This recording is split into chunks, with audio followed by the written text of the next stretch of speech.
Voilà, l'associat, c'est ce lieu un peu particulier où, au contraire, on se met d'accord pour gérer des intérêts communs et des droits communs. Voilà, et donc c'est pour moi un plaisir d'être là au terme au moins provisoire d'une vie associative où j'étais à la TLF longtemps.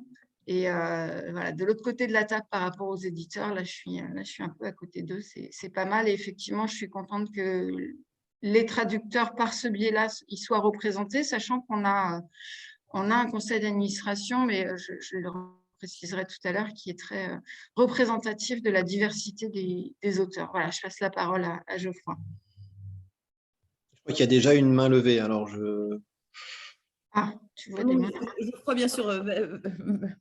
N'hésite pas, je parlerai après, bien sûr. Ah, mais tu sais, si tu lui donnes la parole, il va pas te la rendre. Non, mais si c'était en introduction, allez-y, avant de lancer peut-être le PowerPoint. Alors, ok, je réagis. En introduction, je rebondis sur ce que dit Cécile. Moi, j'ai découvert la Sophia un petit peu par hasard en tant que traductrice avec un éditeur qui était également auteur et qui m'a dit, mais pourquoi n'êtes-vous pas inscrite à la Sophia? Il faut absolument le faire, c'est tellement important. Voilà. Il est vrai que c'est un organisme relativement récent, puisque c'est 2013 à ma connaissance, suite à la directive européenne de 1992. Hein, c'est ça? 99, la création. Ah, 99. D'accord. Bon, en tout cas, voilà. J'ai découvert la Sophia, je ne dirais pas totalement par hasard, je connaissais l'existence, mais je n'avais pas compris l'importance de la Sophia. Et je crois que c'est ça qui est important. C'est qu'en fait, c'est au niveau des artistes-auteurs de la filière livre, c'est le seul organisme de gestion collective que nous possédons.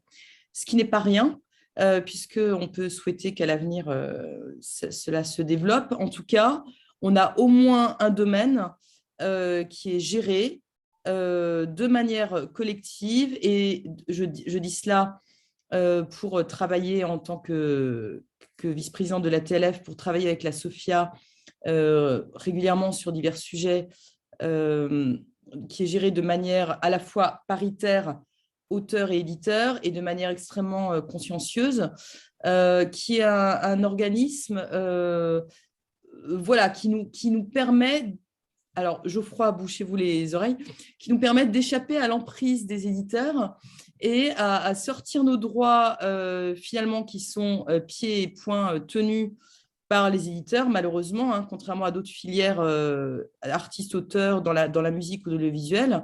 Nous avons un seul organisme qui nous permet de sortir nos droits de l'emprise, ne serait-ce que psychologique et autres, hein, voilà, de nos contractants producteurs dans nos domaines, éditeurs nous concernant, enfin, qui est la Sophia.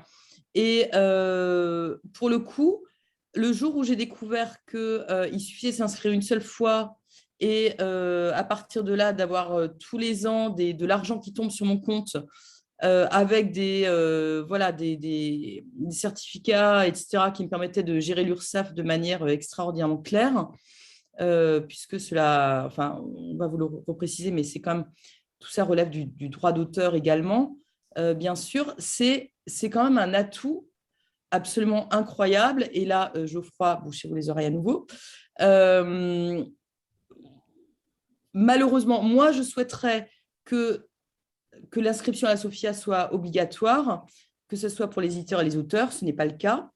Mais vous avez la possibilité de vous inscrire une fois à la Sophia, de bénéficier de la Sophia directement sur votre compte et d'échapper à vos éventuelles vérifications, à savoir, est-ce que l'éditeur a géré mes droits, les a bien versés à la Sophia, sachant que certains éditeurs peuvent se montrer, disons, négligents à ce niveau-là. Pas tous, hein, bien sûr, mais ça vous évite quand même en termes administratifs, et vous savez comme on a des problèmes sur le plan administratif par bien d'autres aspects, c'est quand même une simplification extraordinaire, et avec un organisme voilà, que je connais un petit peu d'intérieur, qui est donc paritaire éditeur-auteur qui a la confiance totale des deux parties, qui est extraordinairement bien géré, qui est également géré de manière, je dois le dire, extraordinairement efficace et consciencieuse au niveau de tout ce qui est financement de l'action culturelle, dont Cécile et Geoffroy vous reparleront. Dans tous les cas, voilà, je finirai en disant que je vous incite fortement, si ce n'est fait, à vous inscrire à SOFIA et à indiquer à tous les traducteurs, auteurs, voire éditeurs de votre connaissance, à s'inscrire à la SOFIA et à profiter de cet organisme qui, pour l'instant, est le seul dont nous bénéficions, mais qui a un énorme atout pour nous. Voilà, je vous le dis pour le vivre en tant qu'auteur et traductrice et voir aussi et travailler avec eux régulièrement, je vous le dis sincèrement. Et n'hésitez pas à faire passer l'information parce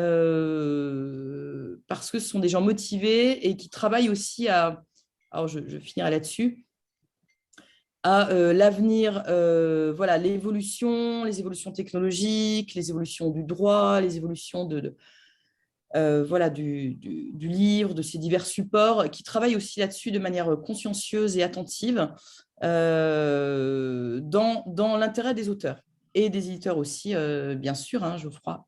Vous pouvez ouvrir vos oreilles de nouveau. Mais dans tous les cas, voilà, je trouve que c'est un organisme absolument génial et j'espère qu'il va continuer, se développer.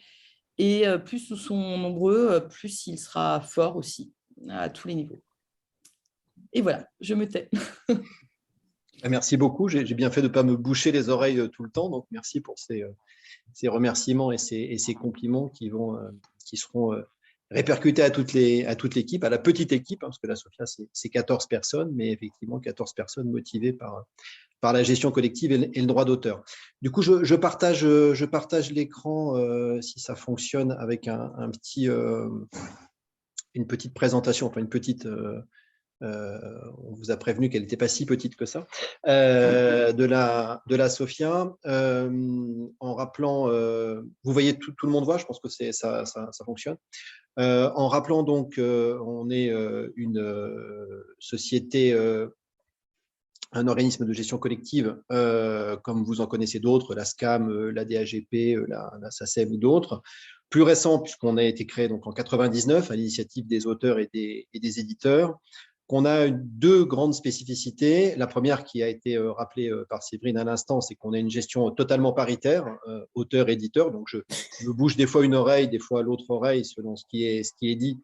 Mais c'est vrai que de l'Assemblée générale, des décisions qui sont prises ou ratifiées en Assemblée générale jusqu'au conseil d'administration et avec une cogérance, hein, un auteur et enfin, un représentant du collège auteur, un représentant du collège éditeur, en passant par la commission d'attribution des aides, tout est fait, décidé à parité entre auteurs et éditeurs. Et pour moi, c'est vraiment une force parce que ça donne beaucoup de pouvoir et beaucoup d'effectivité à notre action. Et ça a permis, je crois, cette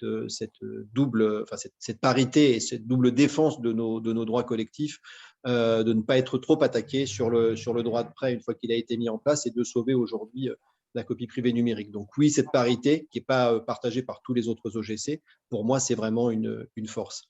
La deuxième spécificité, c'est qu'on est dans le domaine exclusif du livre et uniquement du livre, contrairement à d'autres organismes de gestion collective qui ont plusieurs répertoires, qui peut être l'audiovisuel, le documentaire, le sonore, le théâtre. Nous, on n'est que sur le livre. Par contre, on est tout secteur du livre, c'est-à-dire que ça concerne évidemment tous les domaines éditoriaux, mais on ne s'intéresse qu'au secteur exclusivement du livre. Et on ne représente, entre guillemets, hein, constitué uniquement de membres qui sont auteurs de livres ou éditeurs de livres.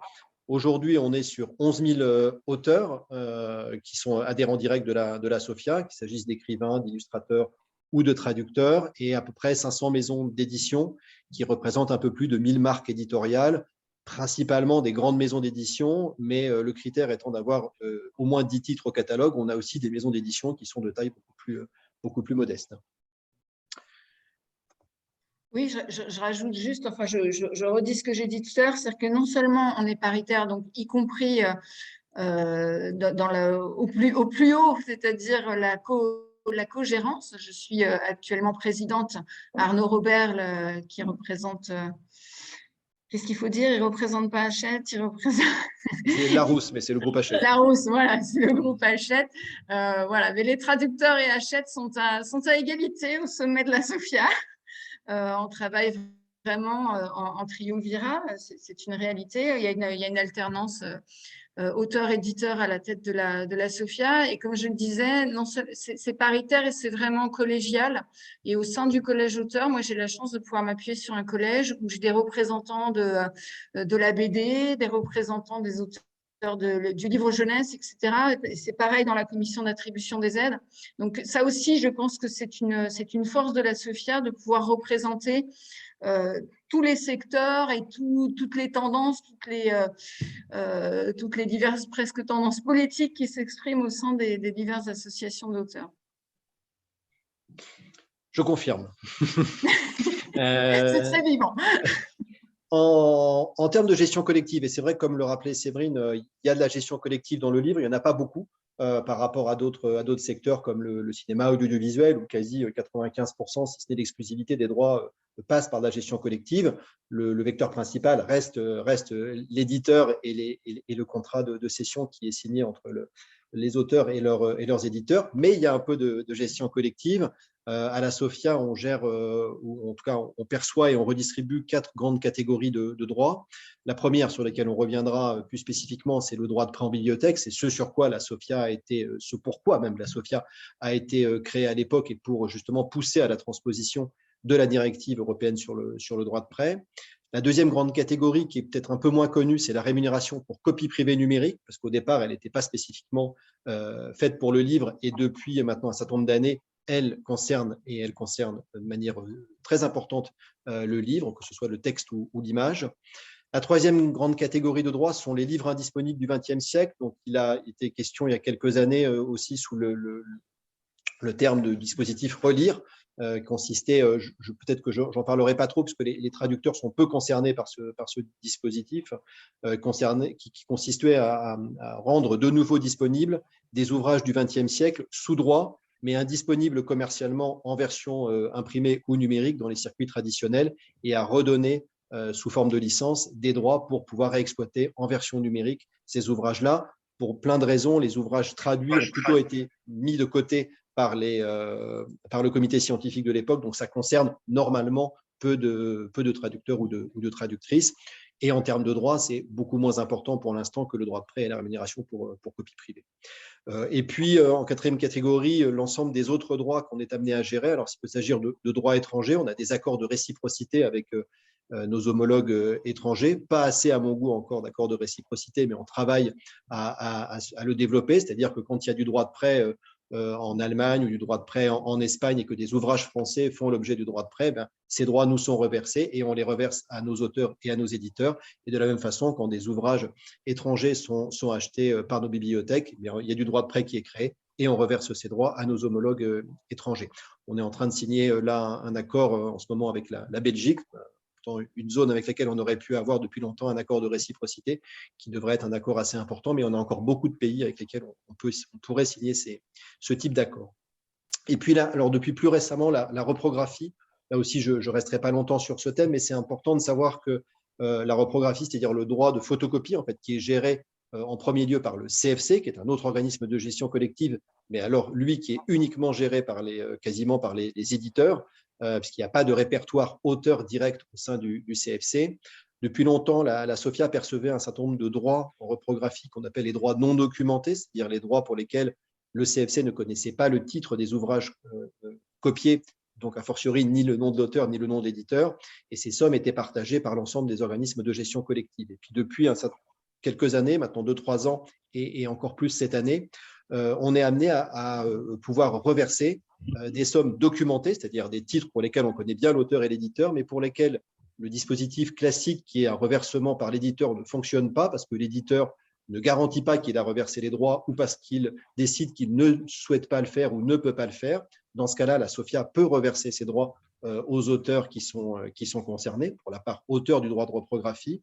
Et depuis cette année, à la décision même des auteurs qui le souhaitent, reverser l'intégralité des droits de reprographie qui sont dus aux auteurs adhérents de la SOFIA. C'est la même chose aussi à la SCAM pour les auteurs adhérents de la SCAM, leur reverser les droits de reprographie pour les livres qui ont été copiés. Donc là, on parle bien de sommes documentées, mais pour l'instant limitées pour des questions sur lesquelles on reviendra aussi ce qui concerne la SOFIA, uniquement pour les titres à auteur unique pour lesquels on peut aujourd'hui reverser ses droits, mais il n'est pas interdit de penser qu'à l'avenir, on pourra aussi le faire pour des titres à auteur multiples. Donc, les auteurs de la SOFIA perçoivent désormais directement ce droit de reprographie qui est géré par le CFC et qui, normalement, sinon, transite par leurs éditeurs. Alors, je redis la même chose différemment. Donc, traduit, en fait, c'est ça. Pour l'instant, ce reversement par la SOFIA des droits de reprographie perçus par le CFC ne concerne pas les traducteurs, puisque nous sommes des auteurs multiples. Néanmoins, comme l'a dit Geoffroy, la perspective, c'est bien d'obtenir à l'avenir que ça puisse être fait, parce que ça concerne tous les traducteurs, ça concerne aussi beaucoup d'auteurs jeunesse, etc.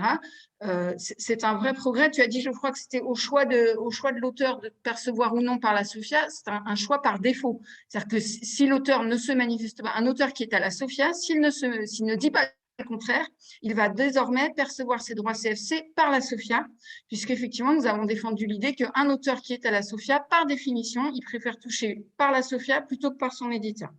Voilà le point de vue que nous avons défendu et qui a été entendu par le CFC et par les éditeurs, en fin de compte. On a formellement adressé un courrier à l'ensemble de nos adhérents et il y en a, je crois, 18 sur les 11 000 qui ont souhaité continuer à percevoir par leurs éditeurs. Voilà. Je vous laisse faire la soustraction. En termes de montant, donc juste à titre indicatif très rapidement, ce sont les chiffres de distribution 2021.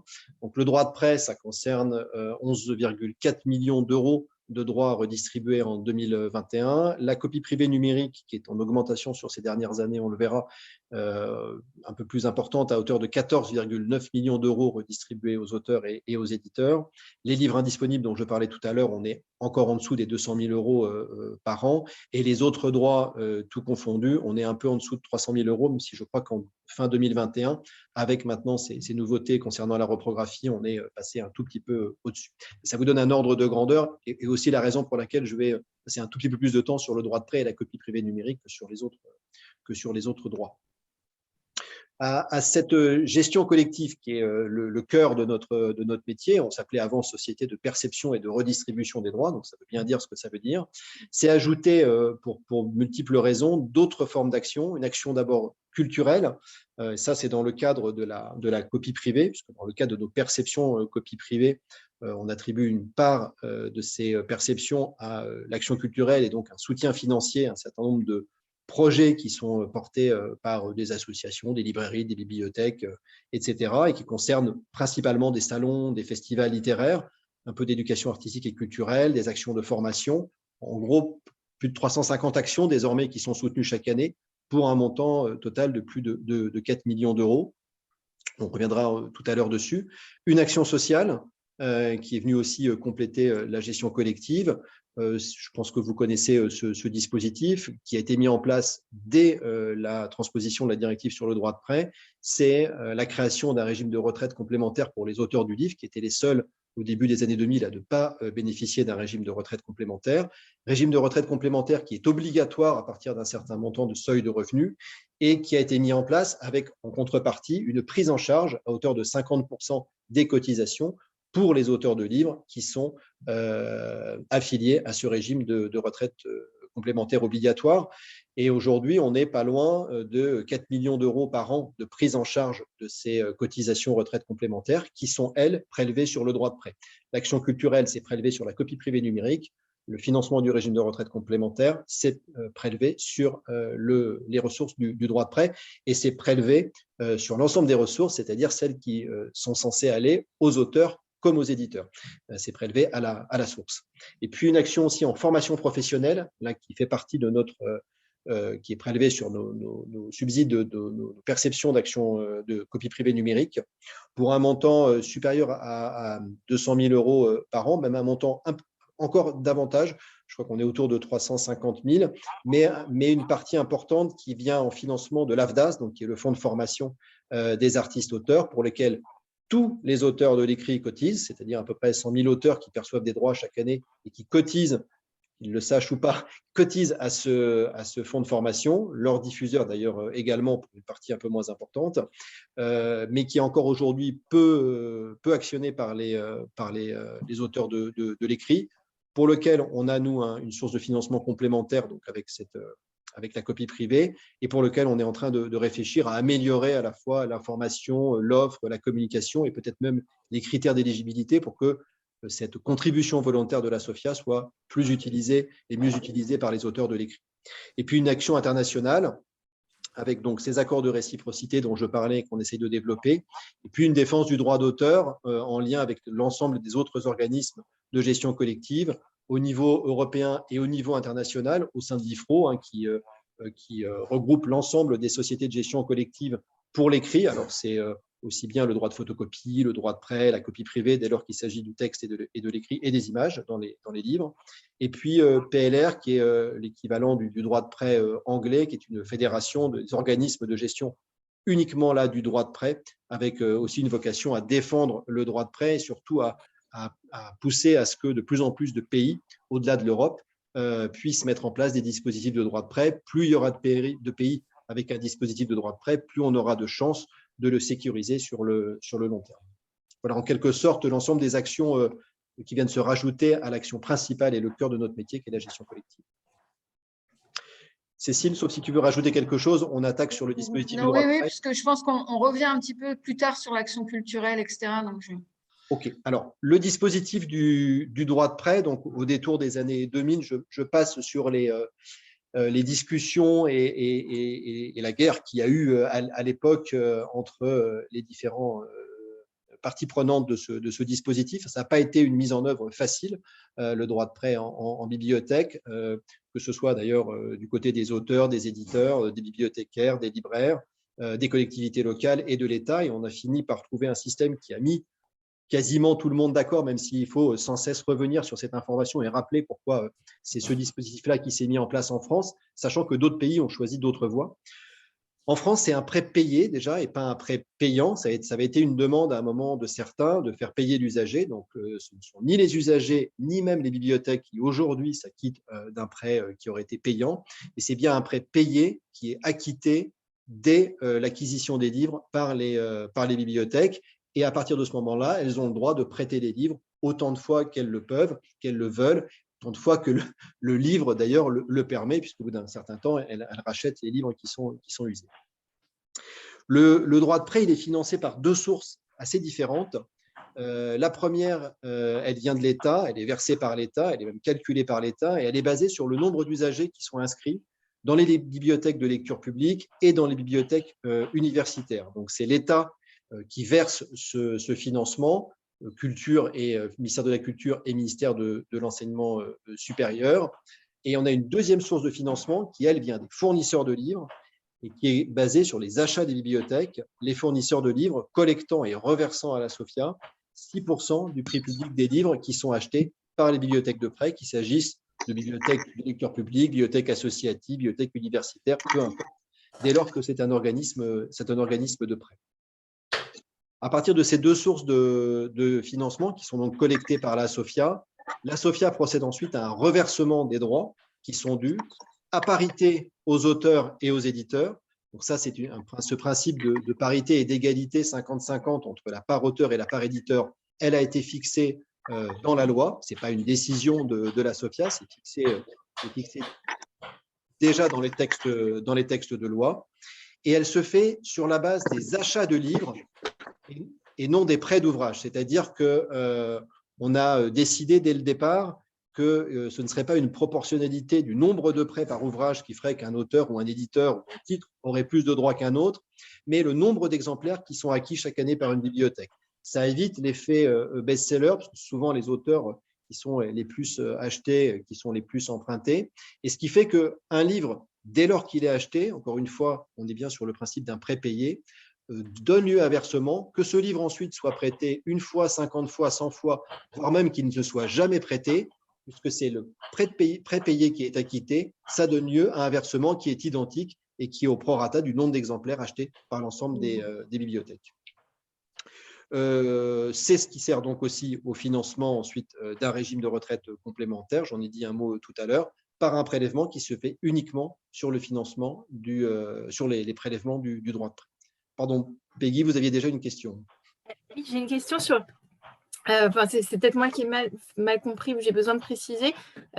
Donc, il y a un prix unique du livre et les médiathèques achètent le livre au même prix que le prix public, en fait. Alors, pas tout à fait. Les médiathèques et les bibliothèques, pendant très longtemps, justement au début des années 2000, elles bénéficiaient, contrairement à vous et nous, enfin moi et tout le monde, qui a personnes privées qui pouvons bénéficier d'un rabais de 5% dans le cadre de la loi Lang, la loi sur le prix unique du livre, n'avaient pas de plafonnement des rabais. Elles pouvaient acheter avec 10, 15, 20, 30%, parfois 35% de remise. Ce qui mettait d'ailleurs les librairies dans une situation extrêmement difficile vis-à-vis des grossistes, parce que soit elles essayaient d'aller sur les marchés publics et elles se retrouvaient avec une trésorerie très compliquée et une rentabilité très compliquée, parce que faire 30 ou 35% de remise sur un produit sur lequel vous-même vous avez obtenu au grand maximum 40% de remise, il ne vous reste plus grand-chose. Soit elles n'allaient plus sur les marchés publics et c'est les grossistes qui empochaient tous les marchés. Donc, ce qui a été fait à ce moment-là, c'est dans le cadre finalement d'un dispositif 3 en 1, on a transposé le droit de prêt, on a mis en place un régime de retraite complémentaire, mais on a aussi plafonné les rabais. C'est-à-dire que désormais, les bibliothèques, elles peuvent acheter leurs livres avec un rabais maximum de 9% sur le prix public de vente hors taxe. Personnes physiques, comme vous et moi, 5%, une collectivité locale, quelle qu'elle soit, et notamment pour les bibliothèques, 9% de rabais maximum. Et en plus de ces 9% qui sont consentis, maximum, donc ça peut être entre 0 et 9, qui sont consentis par le libraire, lui, prend 6% de sa marge pour la reverser au titre du droit de prêt. Donc, là où il était parfois jusqu'à 25, 30 ou 35% de rabais, il est aujourd'hui au maximum à 15%. Et c'est ce qui a permis de mettre en place aussi le dispositif, c'est que ça a permis aux libraires de retrouver une marge de manœuvre sur les marchés publics ou même de pouvoir de nouveau candidater sur des marchés publics dont ils étaient exclus. C'est cet équilibre-là entre le droit de prêt qui est permis aux bibliothèques, mais qui est financé par une collecte des fournisseurs de livres et par une contribution de l'État, en évitant un prêt payé par les usagers ou par les bibliothèques, mais en plafonnant les rabais en contrepartie pour les librairies, qui a permis d'avoir cet équilibre, qui a permis de sortir de ces débats qui avaient été houleux au début des années 2000.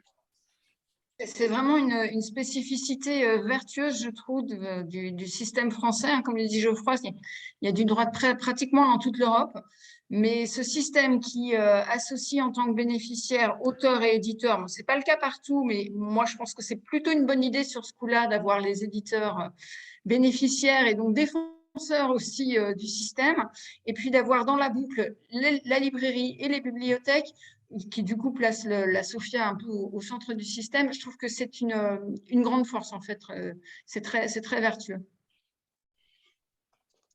Dans le détail des montants, je passe assez vite, mais la contribution de l'État, donc c'est 1,50 € par usager inscrit en bibliothèque de lecture publique, et on multiplie par le nombre d'usagers inscrits qui ressortent des statistiques qui sont produites chaque année par le ministère de la Culture, 1 € par usager inscrit en bibliothèque universitaire, là aussi sur la base des statistiques, ce qui nous fait un total de contribution de l'État entre 10 et 11 millions d'euros à peu près tous les ans.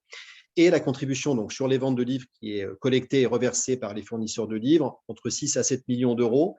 Ça concerne bien tous les fournisseurs de livres dès lors qu'ils vendent à des bibliothèques de prêt, donc qu'il s'agisse de fournisseurs français, de livres français, de fournisseurs étrangers, de livres français ou de livres étrangers, de plateformes en ligne, de grossistes. On facture Amazon, on facture des petites maisons de la presse. Voilà, tout le monde est concerné dès lors qu'il vend à une bibliothèque de prêt.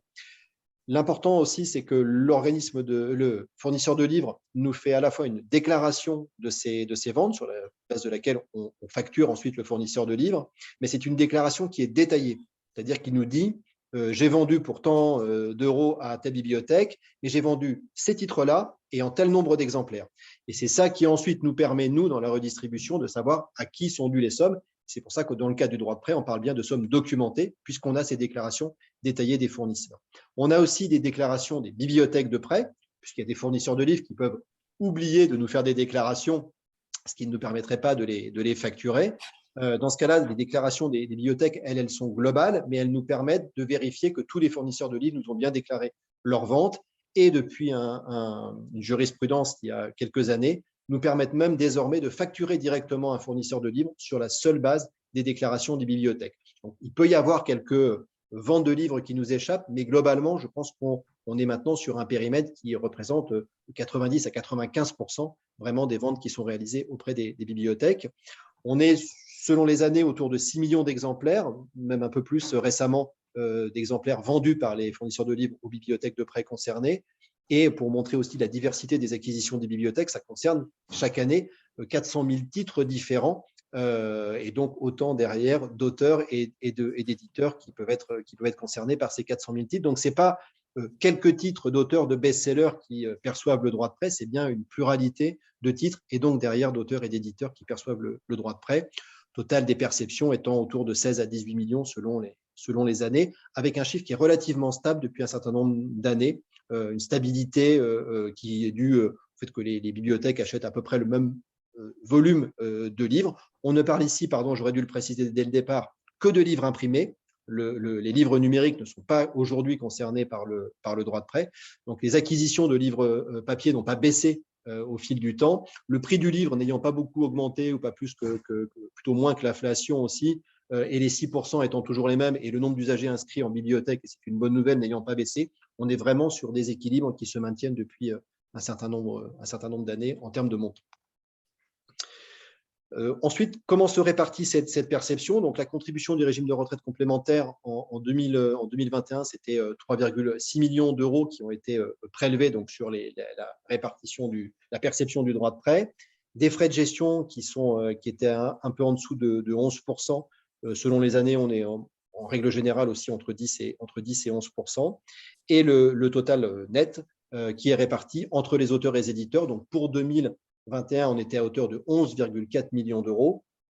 En 2022, pour ceux qui ont reçu leur relevé de droit de prêt, peut-être que vous avez eu, en tout cas j'espère, une bonne surprise, puisqu'on a modifié une partie du dispositif et du calcul, notamment dans la redistribution, qui fait que là où on était depuis des années entre 10 et 12 millions d'euros, on a réparti cette année 22 millions d'euros à l'ensemble des auteurs et des éditeurs.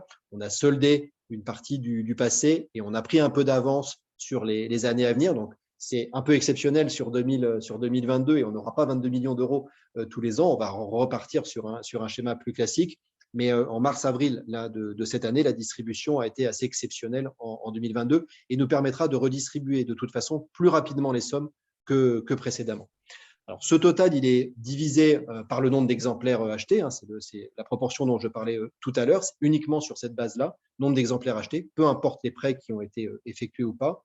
Ça représente environ 2 euros par exemplaire acheté qui viennent en complément des droits qui vous ont déjà normalement été versés par l'éditeur sur la vente du titre à la bibliothèque. Ces 2 euros par exemplaire sont répartis à 50-50 entre les auteurs ou l'auteur et l'éditeur. Et ça concerne chaque année 66 000 auteurs auxquels c'est reversé et 2 600 éditeurs. Donc, déjà beaucoup plus largement aux seuls auteurs et éditeurs adhérents de la SOFIA. Pourquoi? Parce qu'en fait, il y a 3 possibilités pour un auteur de percevoir ces sommes. Soit il est adhérent de la SOFIA, et dans ce cas-là, la SOFIA lui verse directement, tout de suite et très rapidement, les sommes qui lui sont dues au titre des exemplaires de ces livres qui ont été achetés. Soit l'auteur n'est pas adhérent de la SOFIA, c'est pas bien, mais c'est comme ça, il est possiblement adhérent d'un autre organisme de gestion collective, et dans ce cas-là, ces autres organismes de gestion collective nous font remonter les noms des auteurs concernés et on verse à la SCAM, à la DAGP, les droits qui sont dus, et c'est du coup la SCAM qui reverse aux auteurs adhérents le montant du droit de prêt. Ou troisième solution, l'auteur n'est pas adhérent de la SOFIA et il est adhérent d'aucun autre organisme de gestion collective.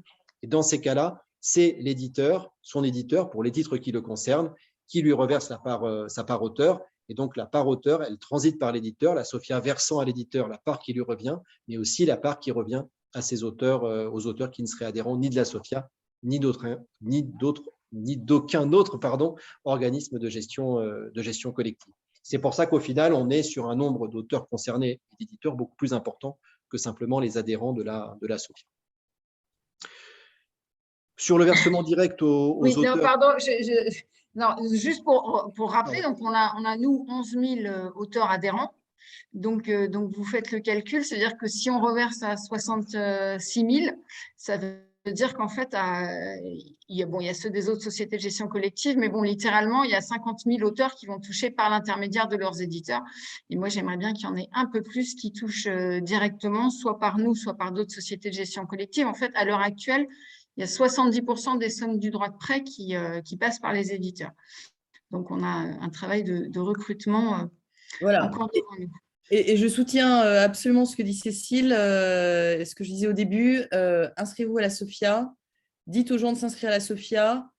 C'est l'un des rares droits qu'on peut sortir de notre rapport aux éditeurs avec qui nous avons déjà d'autres rapports. Mais en attendant, là, on est on a l'amont de la traduction et on a l'aval. Et en gros, on est dans des droits autres. Et plus on peut les sortir de notre relation avec nos éditeurs qui sont divers, variés, nombreux, et on a autre chose à faire dans la vie que de gérer d'un point de vue administratif le suivi de tout ça et de vérifier que les éditeurs nous ont bien géré leurs droits. Donc, je vous incite une fois de plus très fortement à vous inscrire à la SOFIA pour au moins cette partie-là des droits, et ça vous simplifiera la vie très grandement.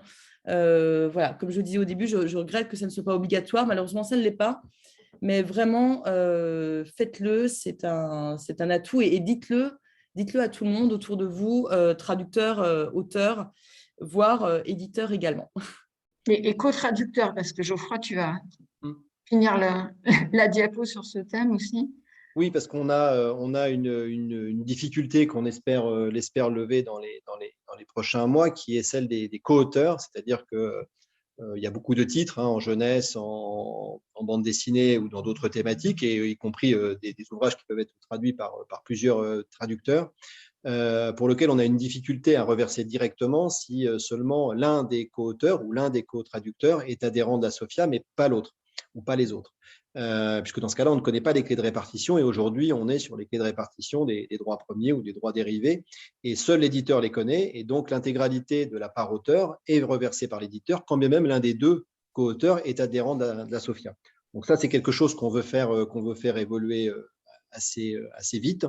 Ça concerne pas, alors qu'on soit bien précis, ça ne concerne pas les ouvrages traduits quand il n'y a qu'un traducteur, alors que pour autant, c'est un ouvrage avec plusieurs auteurs, l'auteur d'origine et le traducteur. Ce qui a été décidé dès le départ, et c'est beaucoup plus simple, et c'est une des règles qu'on voudrait mettre en place pour tous les ouvrages à auteurs multiples, c'est que la part auteur, dans le cas d'un ouvrage traduit, c'est 50% pour l'auteur d'origine et 50% pour le traducteur. Donc, on n'a pas besoin d'informations en provenance des éditeurs pour pouvoir effectuer la répartition et verser à l'auteur, quand il est adhérent de la SOFIA, la part qui lui revient.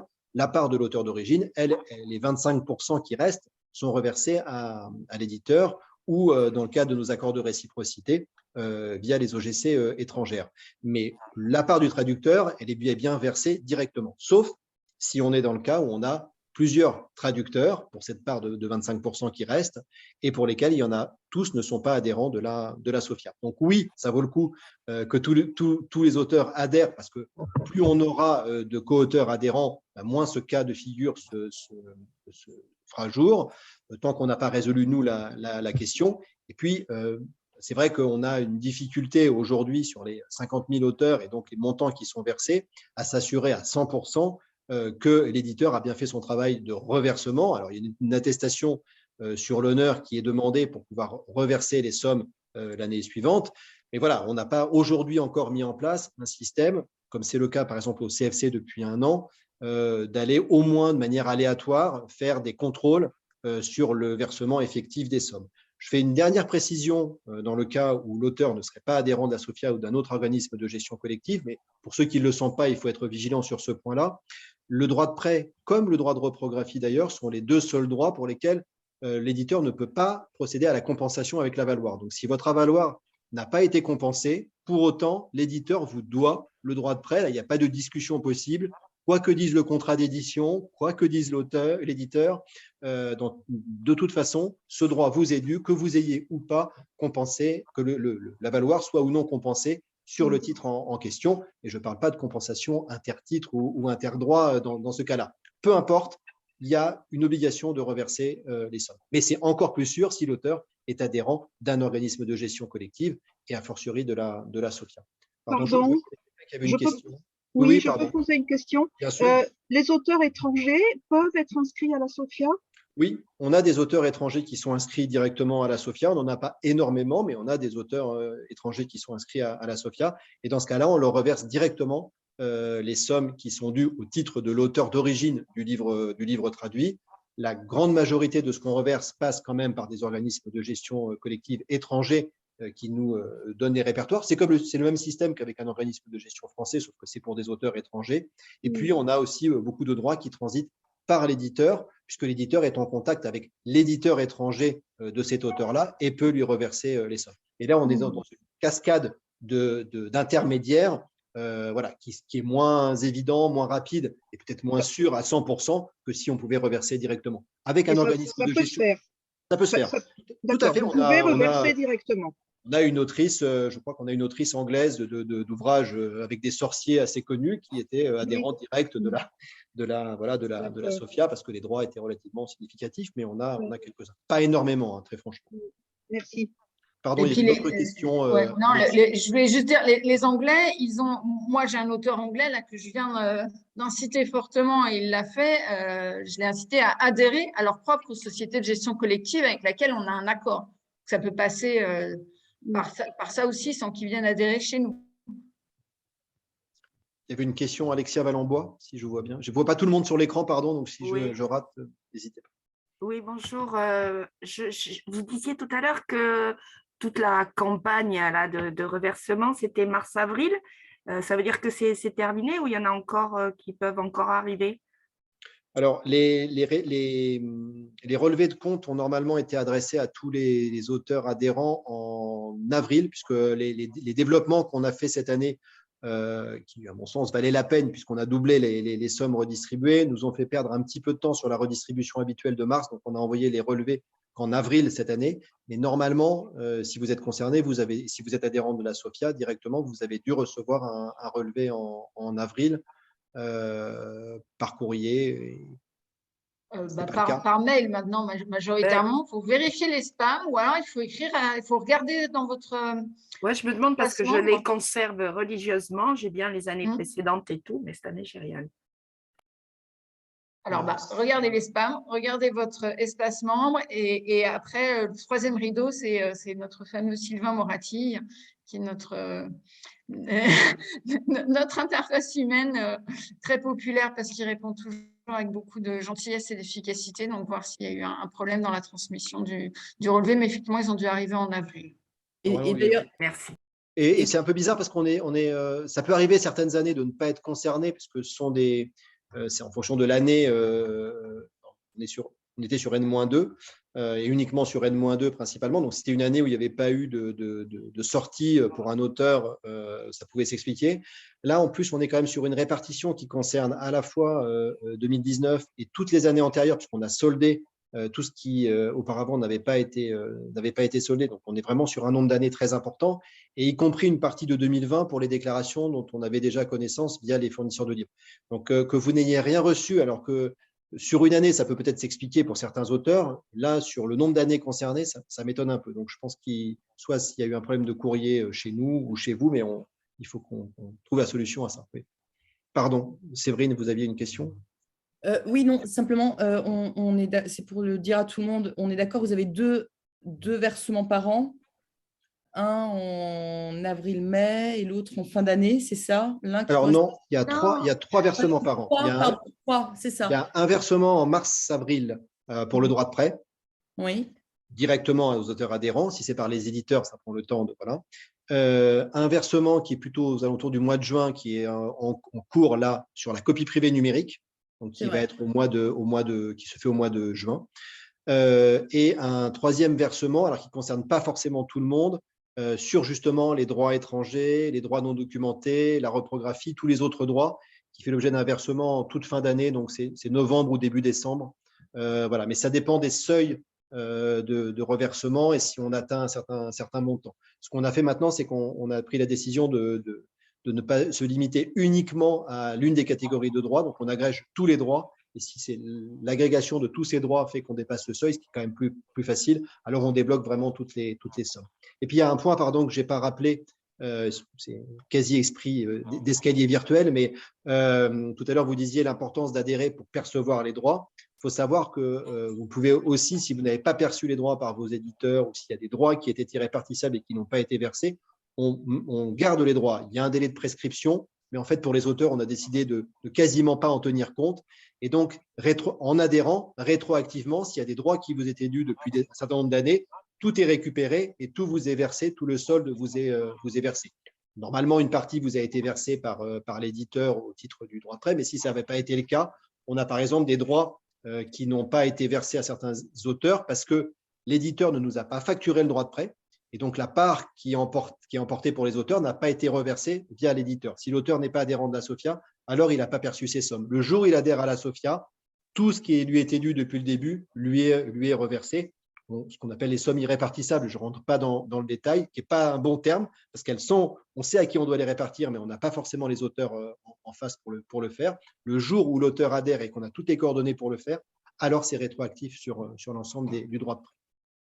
Et en mettant les choses au pire, en adhérant, enfin, on voit aussi tout ce qui est parti chez les éditeurs qu'on a dû toucher par l'intermédiaire des éditeurs et éventuellement s'apercevoir qu'il y a un indélicat. Mais cela dit, on a relativement peu de signalements de cette nature. Donc, ça tendrait à prouver qu'il y a peu quand même d'éditeurs qui retiennent les sommes. Sinon, on en aurait, à chaque fois que quelqu'un adhère, il nous dirait « ça ne va pas, jusqu'à présent, je n'ai jamais touché ». Or, ce n'est pas le cas. Je passe assez vite sur le régime de retraite complémentaire puisqu'on en a déjà parlé. Donc, la prise en charge, elle concerne donc la moitié des cotisations des auteurs de livres. Ça veut dire qu'on prend 50% de la cotisation. Pour ceux qui sont concernés, celles ou ceux qui sont concernés, le RAAP donc n'appelle à cotisation l'auteur que pour la moitié de ce qui est dû. Et ensuite, il fait en fin d'année ou en début d'année suivante une demande correspondant à l'ensemble de ces 50% pour l'ensemble des auteurs concernés à la SOFIA qui donc verse l'autre moitié. Ça veut dire que dès versement de la moitié des cotisations, c'est bien l'ensemble des droits de l'auteur qui sont pris en compte par le régime de retraite complémentaire. On a entendu tout et son contraire sur le RAAP. Moi, je peux vous garantir que c'est un régime de retraite quand même très intéressant pour les auteurs. En tant que salarié, j'aimerais bien avoir un régime de retraite complémentaire aussi intéressant que celui-ci, a fortiori avec une prise en charge à 50%. Ça concerne à peu près 4000 auteurs de livres par an. Alors, c'est assez variable. Et en plus, sur les 2 dernières années, on a eu, peut-être que Cécile vous en a déjà parlé à la TLF, mais quelques difficultés avec la COS sur l'assurance que tous les auteurs du livre concernés avaient bien été repérés, puisque la condition sine qua non pour être auteur du livre au sens de l'affiliation au RAP et surtout de la prise en charge SOFIA, c'est d'avoir plus de 50% de ses revenus artistiques qui proviennent du secteur du livre. C'est un travail que faisait avant la GESA et pour partie la MDA, mais surtout la GESA, et donc qui adresse au RAAP la liste des auteurs concernés. Je précise d'ailleurs très vite qu'on n'est pas du tout au courant à la SOFIA des noms des auteurs qui sont concernés par cette prise en charge. Il n'y a aucun lien entre l'adhésion à la SOFIA et la prise en charge à hauteur de 50% des cotisations retraite. On n'a pas à savoir qui est pris en charge et pour quel montant. Ce sont des données confidentielles qu'on n'a pas à connaître. Seul le RAP le connaît. Et c'est sur cette base que le RAP appelle à 50% les auteurs et ensuite à SOFIA pour le complément.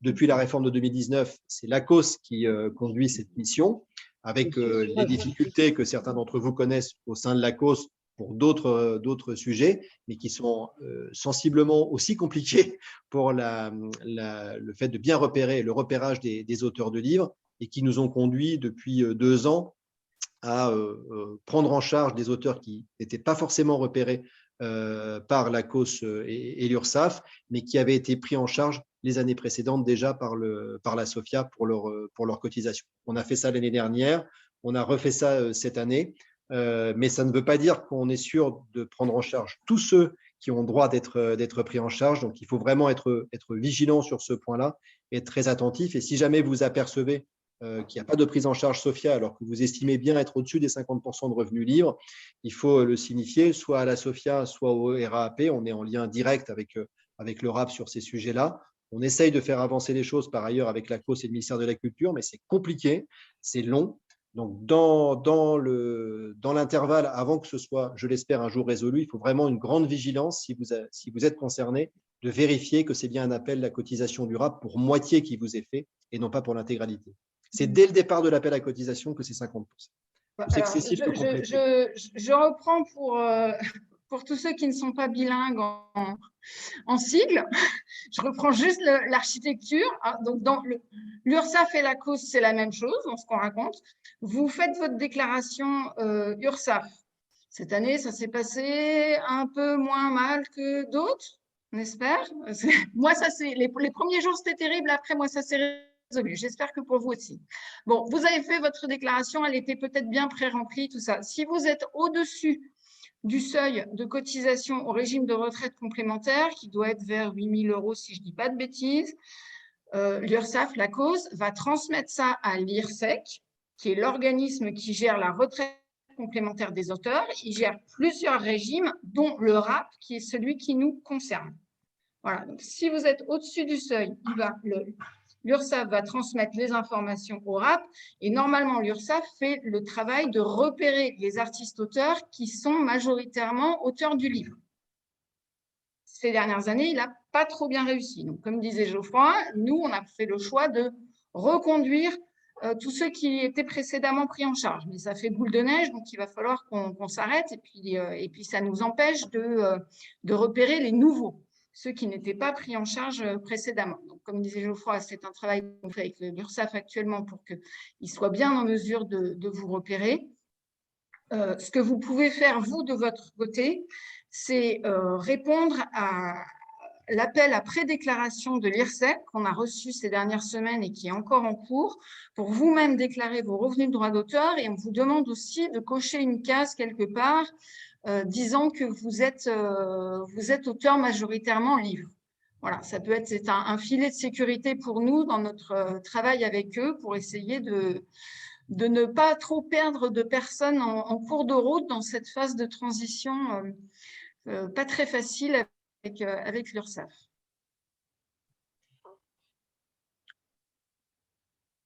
Pardon pour les acronymes, c'est vrai que… Non, mais je me mets à leur place, je me fais gronder aussi parfois. C'est le problème de vieillir et d'être depuis 30 ans dans le même secteur et de penser que tout le monde connaît tous ces acronymes. Donc, voilà.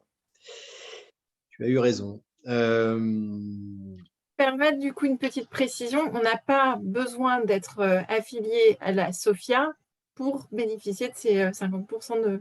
Tout à fait, ça n'a aucun lien. Je pense que ça a été un malentendu, ça a circulé cette information et c'est peut-être bien de bien le corriger. Et donc, pour même si c'est conseillé d'aller… Oui, mais il n'y a pas de lien. La preuve étant moi, je ne sais pas qui on prend en charge. On a une facture globale qui nous est adressée par le RAP, le régime de retraite complémentaire, mais il n'y a pas de liste d'auteurs, il n'y a pas de montant individualisé, donc je ne sais pas qui est pris en charge. Je ne sais pas s'il y a 50% des auteurs sont par ailleurs adhérents de la SOFIA, s'il n'y en a aucun qui est adhérent de la SOFIA, s'ils le sont tous, je n'en sais rien, donc ce n'est vraiment pas une condition sine qua non. Mais simplement pour répondre, il y a une de nos collègues qui a posé la question sur la liste de diffusion, de dire « Ah, j'ai vu qu'on pouvait être pris en charge à 50%, que faut-il faire ?» Donc, il ne faut rien faire, normalement. Ce que vous pouvez faire, donc, c'est bien faire cette prédéclaration à l'IRSEC si vous avez été sollicité pour le faire. Et si vous pensez être dans ce cas-là, plus de 50% de vos revenus auteurs qui viennent du livre, bien vérifier au moment de l'appel à cotisation que vous recevrez de la part de l'IRSEC que la mention, il est bien mentionné que la SOFIA va prendre la moitié. Voilà.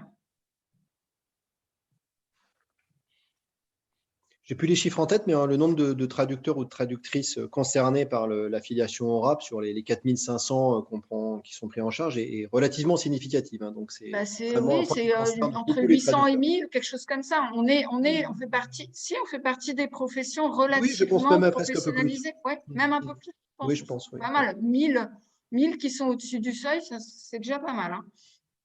Alors après, il y a des cotisations volontaires au RAP. Hein. Certains peuvent s'affilier volontairement alors qu'ils ne sont pas auteurs des 9 000 €. Et puis le RAP reconduisait des auteurs quand bien même une année, il y avait des revenus un peu inférieurs. Il ne faut pas que ça dure trop longtemps, mais ça pouvait être fait. Donc En tout cas, il y a une part très importante et très significative de traducteurs et traductrices au sein du RAP.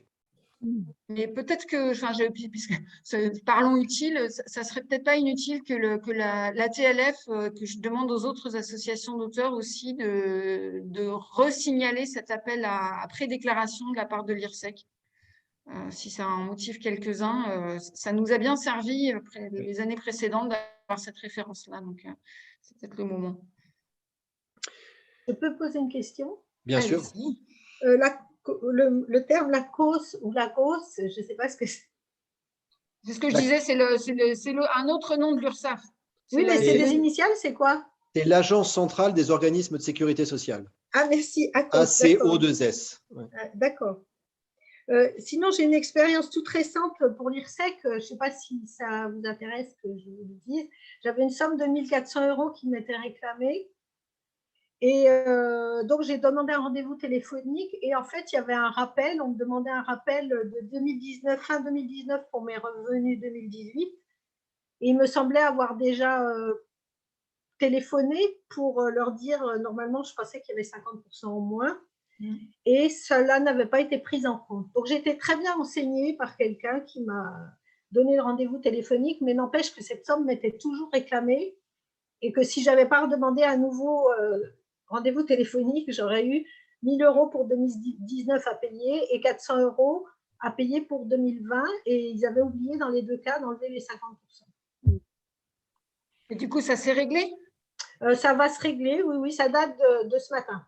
Mais parce qu'on a eu effectivement quelques cas au moment de la transition, il y a eu quelques personnes qui ont été repérées alors qu'ils ne l'étaient pas précédemment, et on a pu effectivement a posteriori faire prendre en compte l'abondement par la SOFIA. Mais en effet, on avait reçu des mails pour nous prévenir qu'il fallait faire attention, donc ça m'a aidé à prendre ce rendez-vous et à ce que ce soit résolu. Normalement, ça se résout bien, mais si jamais il y avait un souci au 3e appel ou au 4e appel, n'hésitez pas à passer du coup par la SOFIA, parce qu'encore une fois, on est en lien direct avec eux. Et puis donc, je note que vous nous annoncez qu'ils vont nous facturer de 1 400 € prochainement de rattrapage. Non, la moitié. On enchaîne, ouais. S'il n'y a pas de questions pour l'instant, mais après, il peut y avoir d'autres questions sur le droit de prêt. Voilà, c'est juste qu'on bascule peut-être sur le dispositif de copie privée. Je ne sais pas du tout de combien de temps on dispose. Donc, tant qu'on ne m'arrête pas, je continue. Vous dire un mot sur le dispositif de la copie privée qui est parfois moins connu que le droit de prêt.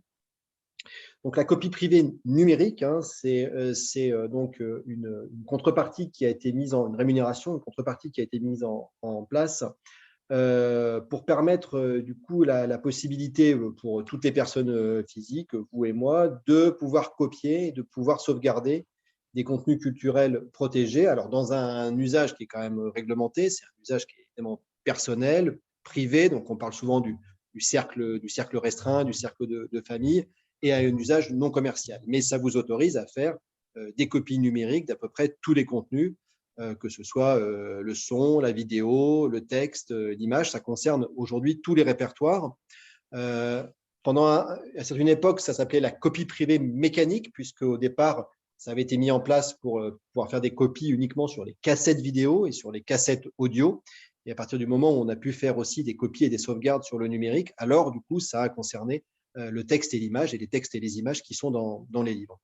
En fait, ça fonctionne par un prélèvement qui est opéré chaque année sur tous les achats de supports numériques de stockage qui sont faits par les personnes physiques, et même d'ailleurs les personnes privées, qu'il s'agisse des tablettes, des smartphones, des clés USB, des disques durs, des baladeurs, des cartes mémoire, etc. Tout ce qui vous permet aujourd'hui, ou quasiment tout, parce que la question des ordinateurs est encore en suspens, mais tout ce qui vous permet aujourd'hui de stocker, de copier et de sauvegarder des contenus culturels protégés, donne lieu à un prélèvement. Alors, c'est 1 pouillème sur toutes ces acquisitions, c'est vraiment un tout petit pourcentage, mais multiplié par le nombre d'acquisitions qui sont faites sur ces catégories de supports, ça finit par faire des sommes qui sont relativement significatives. C'est prélevé, alors ce n'est pas prélevé directement par la SOFIA auprès des revendeurs de ces supports numériques, c'est prélevé par une société qui s'appelle Copie France, et qui est un organisme de gestion collective, mais uniquement dédié à la perception de ces sommes-là. et qui reverse ensuite à l'ensemble des organismes de gestion concernés, donc la SOFIA, mais aussi la SCAM, la SACD, les sommes qui leur sont dues en fonction des répertoires que représente chacun, donc le livre, texte et images pour ce qui est de la SOFIA, la SACEM percevant pour ce qui est de la musique, la SACD et la SCAM plutôt pour tout ce qui est audiovisuel, etc. etc. Comment ça fonctionne? Alors, j'essaie de ne pas trop rentrer dans le détail, mais c'est un dispositif en cascade.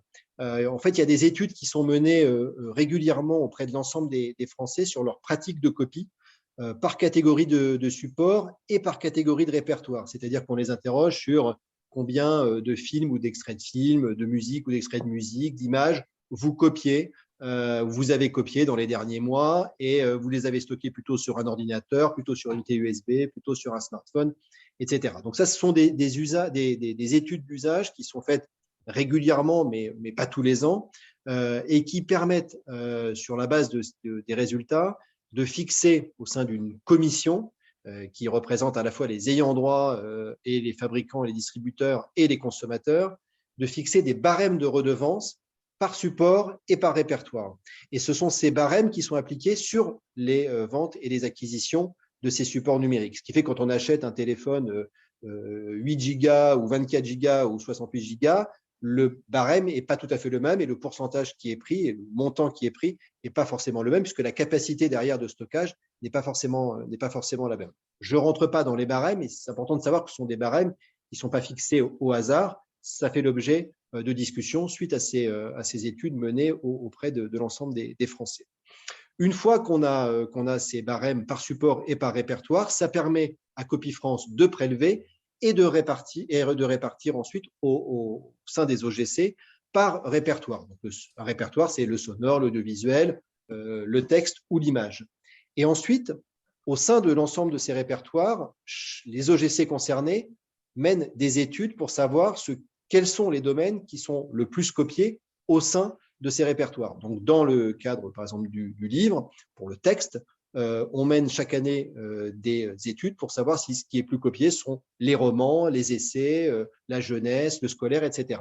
Et ça, c'est fait chaque année, uniquement pour le répertoire du livre. La SACEM fait la même chose pour le répertoire de la musique en fonction des thématiques musicales. Et chaque OGC, en fonction de son répertoire, fait ce travail-là. Et donc, Copie France, lui, perçoit les montants et va les redistribuer ensuite par répertoire à chacun des organismes de gestion concernés. Un OGC qui est plus concerné par le roman ou les essais percevra en fonction de son répertoire et en fonction du taux de copiage sur ces domaines. Hop là. Pardon.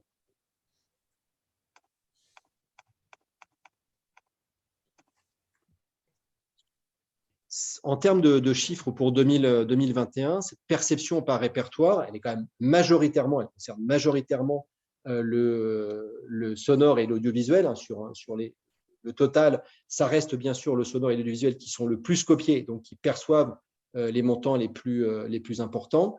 Mais le texte et l'image, aujourd'hui, c'est autour de 50 millions d'euros de perception. Ça correspond à peu près 15 ou 16% des perceptions totales. Et depuis un certain nombre d'années, ça a plutôt tendance à augmenter par rapport au sonore et l'audiovisuel, même si en montant brut, ce sont ces deux catégories-là qui restent les plus importantes.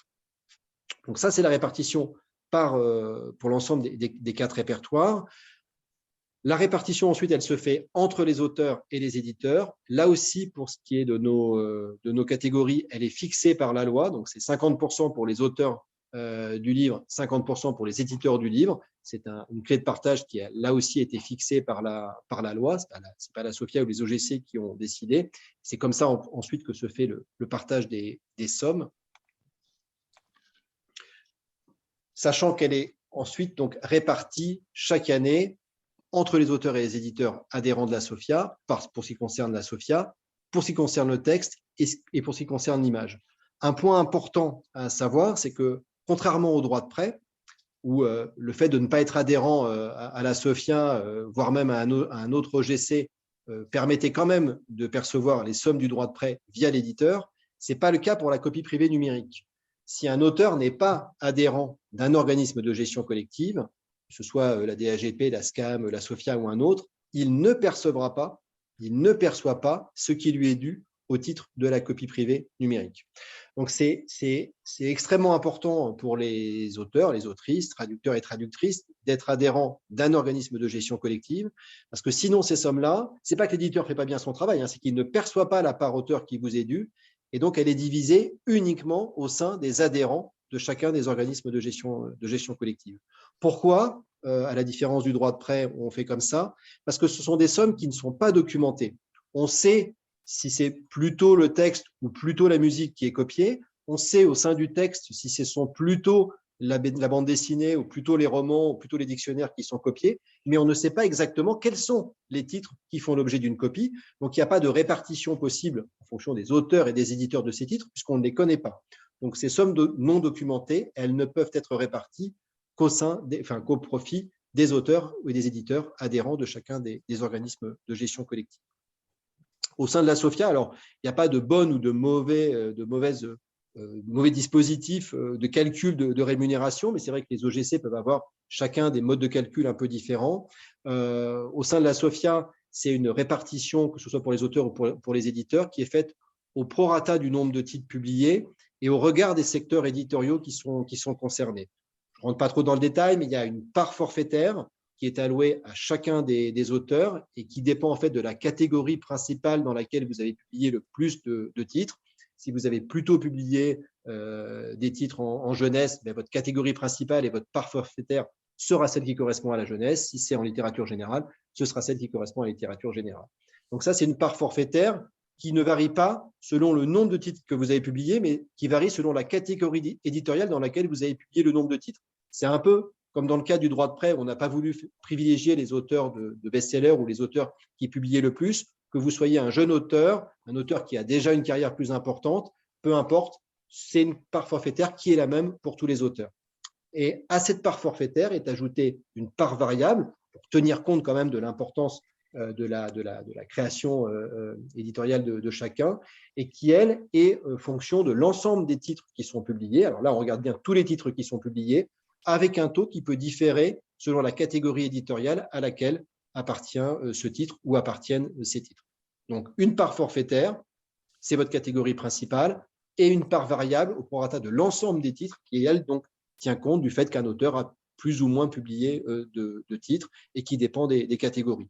Je ne rentre pas plus dans le détail qui est extrêmement complexe selon les catégories, selon celles auxquelles vous appartenez les uns et les autres, mais c'est un peu le procédé. Et surtout, ce qui est visé là-dessus, c'est à la fois de tenir compte de l'importance d'un catalogue pour une maison d'édition ou d'une œuvre pour un auteur, mais pas uniquement, et de flécher aussi une part forfaitaire qui est relativement significative pour qu'il n'y ait pas qu'on ne tienne pas uniquement compte de ceux qui publient beaucoup versus ceux qui publient moins, ou de ceux qui commencent à publier versus ceux qui publient depuis plus longtemps. C'est un équilibre qui, encore une fois, n'est pas plus juste ou moins juste qu'un autre. C'est celui qui nous a paru le plus pertinent pour le secteur du livre et donc pour le texte et l'image qui sont contenus dans les livres.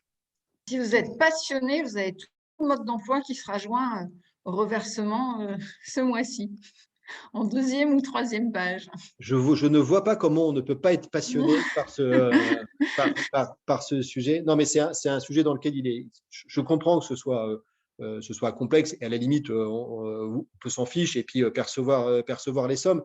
Ce que je veux vraiment vous dire, c'est que voilà, on essaye d'être le plus équilibré possible dans les choix qui sont faits et dans les modes de calcul pour ne pénaliser personne et ne pas privilégier une catégorie plutôt qu'une autre. On tient bien sûr compte des taux de copie et donc si un secteur est plus copié qu'un autre, ce secteur perçoit plus. Et c'est vraiment l'intégralité de votre œuvre ou d'un catalogue pour un éditeur dont il est tenu compte et au mieux des intérêts de l'ensemble des auteurs et des éditeurs adhérents de la SOFIA.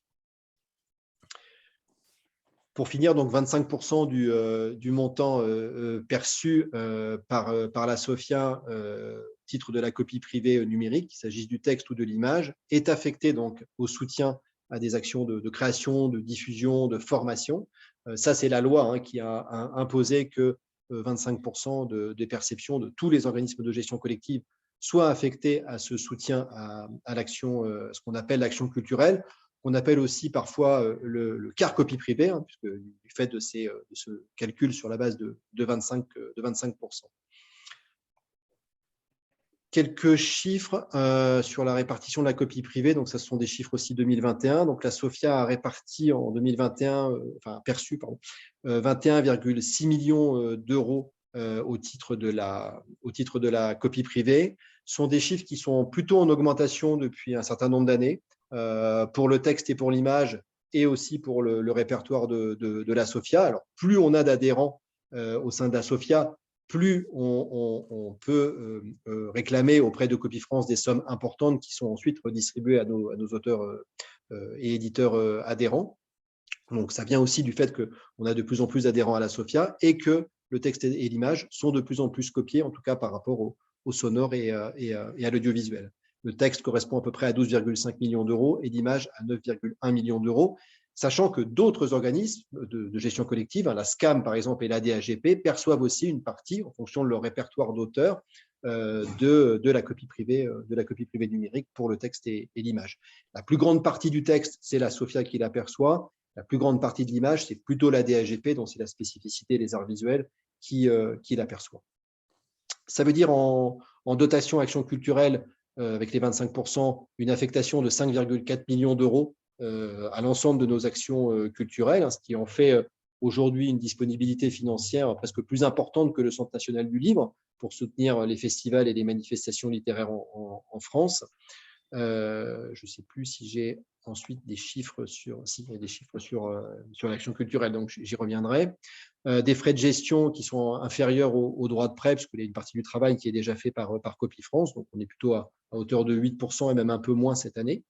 Et une distribution donc en 2021 aux auteurs et aux éditeurs qui se situe pratiquement à hauteur de 15 millions d'euros et qui, là où le droit de prêt est plutôt stable, sauf l'année 2022 très exceptionnelle, on est sur une augmentation aussi de la redistribution des droits au titre de la copie privée, d'où l'intérêt à double titre, parce que sinon vous ne l'apercevez pas et parce qu'elle est en hausse, d'adhérer à un organisme de gestion collective. Séverine, je crois que vous avez levé la main. Alors oui, à l'instant. Merci Geoffroy. Alors, je rebondis là-dessus pour simplement vous préciser que par rapport au fait que la SOFIA soit un organisme, un OGC qui s'occupe d'actions culturelles, vous pouvez entendre ici ou là, alors ne visant pas particulièrement la SOFIA, mais d'autres OGC qui n'ont pas à s'occuper d'actions culturelles. Dans tous les cas, je peux vous garantir, le voyant un petit peu, voilà, une fois de plus pour travailler avec eux, que la SOFIA gère ça de manière avec une rigueur absolue et que quoi qu'on puisse penser du fait que, de toute façon, c'est la loi qui le veut, que les OGC s'occupent d'actions culturelles, au niveau de la SOFIA, vous pouvez avoir toutes, voilà, au niveau des OGC, donc organismes de gestion collective, la SOFIA et autres, SACEM, SACD, etc. En tout cas, concernant la SOFIA, vous pouvez avoir toute garantie que la gestion de l'action culturelle est faite avec la plus grande rigueur possible. Je me permets de le signaler, pardon, Cécile et Geoffroy, mais voilà, comme je le sais, je me permets de le dire. Et alors, j'ai une question à vous poser simplement. Je ne sais pas si on avait fini, mais par rapport aux droits de prêt numérique. Est-ce que je peux juste, Séverine, si ça ne vous embête pas, je finis juste sur l'action culturelle de la copie privée et puis peut-être après les questions qui reviennent sur le droit de prêt, si ça vous va. Bien sûr. Donc, parce que j'ai plus que j'allais dire un transparent, voilà, une slide sur l'action culturelle. Donc, juste pour vous dire, donc c'est 25% de rémunération copie privée, à peu près 5,4 millions d'euros en 2021. Ça permet de soutenir un peu plus de 350 projets. Comme vous le disiez, donc ce n'est pas une décision de quelques-uns au sein de la SOFIA. Il y a une commission d'attribution des aides qui est composée à parité d'auteurs et d'éditeurs, mais aussi d'auteurs et d'éditeurs qui sont au sein du conseil d'administration et d'auteurs et d'éditeurs qui sont membres de la SOFIA, mais qui ne font pas partie des organes de direction. Si l'un de ces membres est concerné par l'un des projets qui sort de la salle ou de la visio au moment des délibérations. Les critères d'éligibilité sont extrêmement transparents, ils ne sont pas énormes d'ailleurs. Le principal, c'est que l'action soit quasi exclusivement dédiée au livre, puisque les autres organismes de gestion collective sur la base de leur répertoire, aident les manifestations qui ressortent de leur domaine d'action, donc l'audiovisuel, la musique, etc., pour les autres organismes de gestion. Donc, nous, on est vraiment concentré sur le secteur du livre, même s'il peut y avoir, et il y en a de plus en plus, des actions qui sont un peu transversales et qui mélangent l'écrit avec d'autres disciplines artistiques. On est quand même très, très majoritairement, sinon exclusivement, sur le secteur du livre. L'autre critère d'éligibilité, c'est de rémunérer les auteurs et les autrices dès lors qu'ils interviennent dans ces manifestations et sur la base d'un tarif minimum qui est celui en fait qui est fixé chaque année par la charte, plus 2 ou 3 autres possibilités qui ne sont pas fixées par la charte sur notamment les tables rondes, ou voilà, mais c'est vraiment basé sur ce tarif initial de la charte, en accord d'ailleurs avec le Centre national du livre, qui lui aussi reprend ce tarif, et les autres organismes de gestion collective qui se sont aussi basés sur ce tarif, ce qui fait que cette action est doublement vertueuse. D'abord, elle permet à plus de 300 festivals en France d'avoir un soutien financier relativement significatif et important, et de se traduire derrière par de la nouvelle rémunération pour les auteurs, puisque c'est en partie grâce à ce soutien qu'ils peuvent rémunérer à une hauteur décente les auteurs et les autrices qui interviennent. Sur les festivals, les salons ou les actions d'EAC, donc qui sont soutenus dans les établissements scolaires ou ailleurs, on est vraiment sur une grande diversité des projets soutenus. On a des festivals qui sont très importants, on a des plus petits salons, on a des salons qui existent depuis très longtemps, et on a aussi certains salons, de nouveaux projets qui ont lancé la première édition et qui trouvent à la Sophia un coup de pouce qui leur permet de faire une première édition, de faire leurs preuves et ensuite d'avoir d'autres soutiens. Dans le cadre de la formation, comme je le disais, on finance une partie donc des formations de l'AFDAS, mais aussi des organismes plus autres qui sont maintenant organismes de formation, comme la Société des gens de lettres, par exemple, qui dispense un certain nombre de formations ou d'informations aux auteurs qui ne sont pas forcément éligibles en plus à l'AFDAS. Et puis, on soutient des actions qui sont dans le cadre de la défense du droit d'auteur et de la défense des intérêts des auteurs et des éditeurs.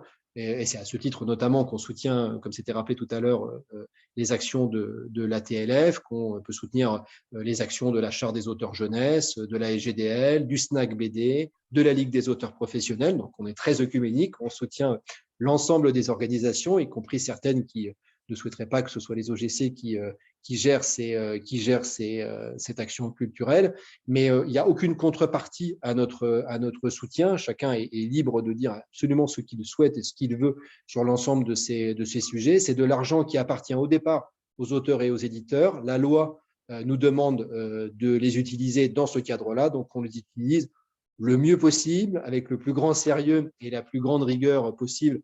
Et pour ceux et celles qui connaissent Cécile, si ce n'était pas le cas, ça fait longtemps qu'on se serait fait taper dessus. Donc, si on ne l'était pas assez, on le devient encore plus rigoureux sur ce soutien. Mais on vise vraiment, avec la chance d'avoir quand même des disponibilités qui sont en augmentation, puisque si la copie privée numérique augmente, mathématiquement, les 25% nous permettent d'avoir des disponibilités qui nous autorisent à répondre peut-être plus favorablement que si on avait un budget plus contraint, à la fois à aider de nouveaux projets et à la fois à continuer à aider ceux qu'on soutient depuis plus longtemps. C'est vrai que c'est plus facile quand on a une marge de manœuvre budgétaire de pouvoir être sollicité et de répondre favorablement, et puis c'est plus sympathique. Pour autant, on est très vigilant sur le fait que ces sommes sont bien utilisées vraiment au profit du secteur du livre et de l'ensemble des acteurs. Ça peut aussi être des projets montés par les bibliothèques et par les librairies, notamment le soutien aux rencontres nationales de la librairie qui vont avoir lieu bientôt, au congrès de l'ABF qui a eu lieu récemment, et à d'autres opérations menées par les libraires et les bibliothèques. Sur l'année 2021, c'est 4,3 millions d'euros de soutien effectif. Alors, la majeure partie va au festival et au salon et à l'EAC, c'est à peu près 3 millions d'euros, mais il y a une partie non négligeable à la formation des auteurs, dont l'AFDAS, et une partie non plus non négligeable pour la défense, la promotion et l'information. Et c'est dans ce cadre-là donc qu'il y a le soutien notamment à la TLF. Oui, je veux juste redire un petit peu du coup comment ça se traduit pour la traduction en particulier, et passer un ou deux messages. Donc, comme tu l'as dit, si on réfléchit, si on regarde la liste des actions aidées, donc pour la traduction en particulier, on a la TLF qui est soutenue, on a place, qui est soutenu très fortement, le festival VOVF qu'on a même de Gif-sur-Yvette, qu'on a même primé dans le cadre de notre Grand Prix de l'action littéraire. On a la Met à Saint-Nazaire, on a tous ces festivals internationaux que sont America, la Villa Gillette, Cognac, bon, après jusqu'à Quai du Polar qui reçoit les traducteurs de plus en plus et de mieux en mieux. Et puis après, on a notamment des structures régionales. Je pense par exemple à l'ALCA ou au Cyclique, enfin, qui organisent des actions autour des traducteurs. Moi, je me réjouis de voir qu'il y a un mouvement pour faire intervenir de plus en plus les traducteurs dans le cadre des manifestations littéraires et de l'action artistique et culturelle, que le CNL notamment prend sa part dans la prise en compte et la mise en avant des traducteurs. Donc là, je pense qu'il y a une action collective qui est très bonne pour nous et je sais que l'ATLF pousse dans le même sens, donc c'est très bien. Insister sur le fait que donc, la SOFIA, comme le CNL, a vraiment joué un rôle majeur dans la généralisation de la rémunération de toutes ces interventions, aussi bien en festival que dans les écoles, etc. Et qu'aujourd'hui, on a fait une nouvelle obligation aux porteurs de projets qui est de signer en amont des manifestations ou des interventions ce qu'on a appelé un accord de prestation, c'est-à-dire qu'on s'est rendu compte avec le Covid que bien souvent, les auteurs et les porteurs de projets se mettaient d'accord de manière orale ou par une suite de messages sur les conditions d'intervention, conditions pratiques, conditions financières, mais que par exemple, quand il y avait une annulation, on était bien en peine de sortir un document qui fasse référence pour dire par exemple quel avait été le manque à gagner. Donc nous avons cette nouvelle obligation que nous faisons porteurs de projet et donc inversement, donc je vous encourage, si vous êtes dans ce cas-là, à demander à la manifestation concernée, si elle est soutenue par la SOFIA, je crois que le CNL l'a mis en place aussi, à vous proposer cet accord de prestation qui est disponible en ligne. On propose un modèle. Et si jamais c'est le festival qui vous l'envoie, surtout à leur répondre, parce que c'est l'autre moitié du problème, c'est que parfois les manifestations ne sont pas assez claires avec les auteurs et parfois ce sont les auteurs qui sont un petit peu lents à fournir leurs propres les coordonnées, les RIB et à signer les documents. Donc voilà, cette petite information. Et je termine juste sur la question de la formation. Nous constatons tous une sous-consommation des crédits de formation par rapport aux cotisations des auteurs du livre. Vraiment, aller vers les formations qui sont proposées, qui peuvent être prises en charge par l'AFDAS. Je ferai citer la GDL. Le Atlas aussi propose des formations qui peuvent être prises en charge. Donc là, vraiment, on est dans un moment où nous, SOFIA, essayons de travailler avec l'AFDAS pour améliorer leur communication et leur offre. Et aussi, on va travailler avec les associations d'auteurs pour sensibiliser les auteurs. Je pense que nous, traducteurs littéraires, nous pouvons vraiment percevoir la valeur ajoutée pour nous de ces formations, plus peut-être que d'autres catégories d'auteurs. Donc profitez-en, vous avez cotisé, donc continuez à vous former tout au long de la vie, c'est important pour vous. Dernier point sur l'action culturelle, vous rappelez que, mais vous l'avez peut-être vu, que donc pendant la crise sanitaire et donc en 2020 et 2021, on a pris la décision de maintenir les aides qui avaient été accordées aux projets, quand bien même ils étaient annulés du fait des conditions sanitaires, à la condition que les auteurs et autrices qui étaient invités à ces manifestations soient quand même rémunérés. Alors évidemment, ils ne pouvaient se rendre à une manifestation annulée. Donc ça a été aussi important à un moment donné où ces revenus dits accessoires, mais qui le sont de moins en moins pour les auteurs, étaient en perte de vitesse, puisque tout était annulé au fur et à mesure.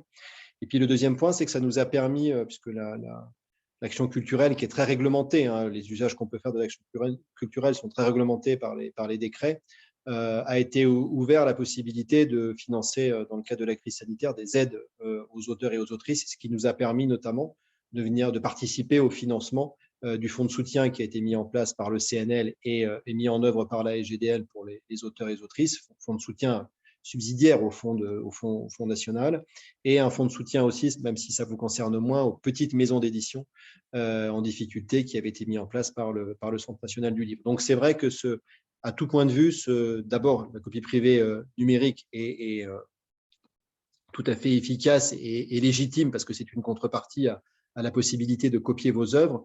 Et en plus, elle est vertueuse par son aspect action culturelle à tout point de vue et par la souplesse qu'elle peut avoir dans des moments très particuliers comme ceux qu'on a connus. Je finis du coup par une dernière. Engagez-vous, engagez-vous. Voilà, puisque ça fait 1h30 qu'on dit que l'important c'est d'adhérer à un organisme de gestion collective, quel qu'il soit. Alors pourquoi la SOFIA plus qu'un autre? D'abord, la condition pour adhérer à la SOFIA, c'est il suffit d'avoir signé en fait un contrat d'édition à compte d'éditeur pour au moins un livre, quel qu'en soit le domaine, pour devenir membre de la SOFIA. Donc, c'est extrêmement facile comme condition à remplir. C'est un montant unique une fois pour toute votre vie. Il n'y a pas de cotisation annuelle à payer. Et même ce montant unique de 38 €, il peut ne pas être versé par l'auteur ou par l'autrice, mais être déduit des premiers versements de droits qui vous sont dus dès lors qu'ils dépassent ces 38 €. Il n'y a même aucun versement quasiment à faire de la part de l'auteur ou de l'autrice, et ça dure même un peu plus que votre vie, puisque tant que vos ouvrages sont protégés par le droit d'auteur, c'est-à-dire jusqu'à 70 ans après votre mort, vos héritiers, vos ayants droit bénéficieront de ces droits sans avoir non plus là à cotiser de nouveau ou à verser quoi que ce soit. Ça se fait quasiment automatiquement sur le seul contrôle du traité d'héritier. L'intérêt en adhérant à la SOFIA, c'est, je rappelle, mais on l'a dit au fur et à mesure, c'est donc de percevoir la rémunération issue de la copie privée numérique. Si vous n'adhérez pas à un organisme de gestion collective, vous ne percevez pas ce droit complémentaire qui vous est dû et qui, dans certains cas, peut être très significatif.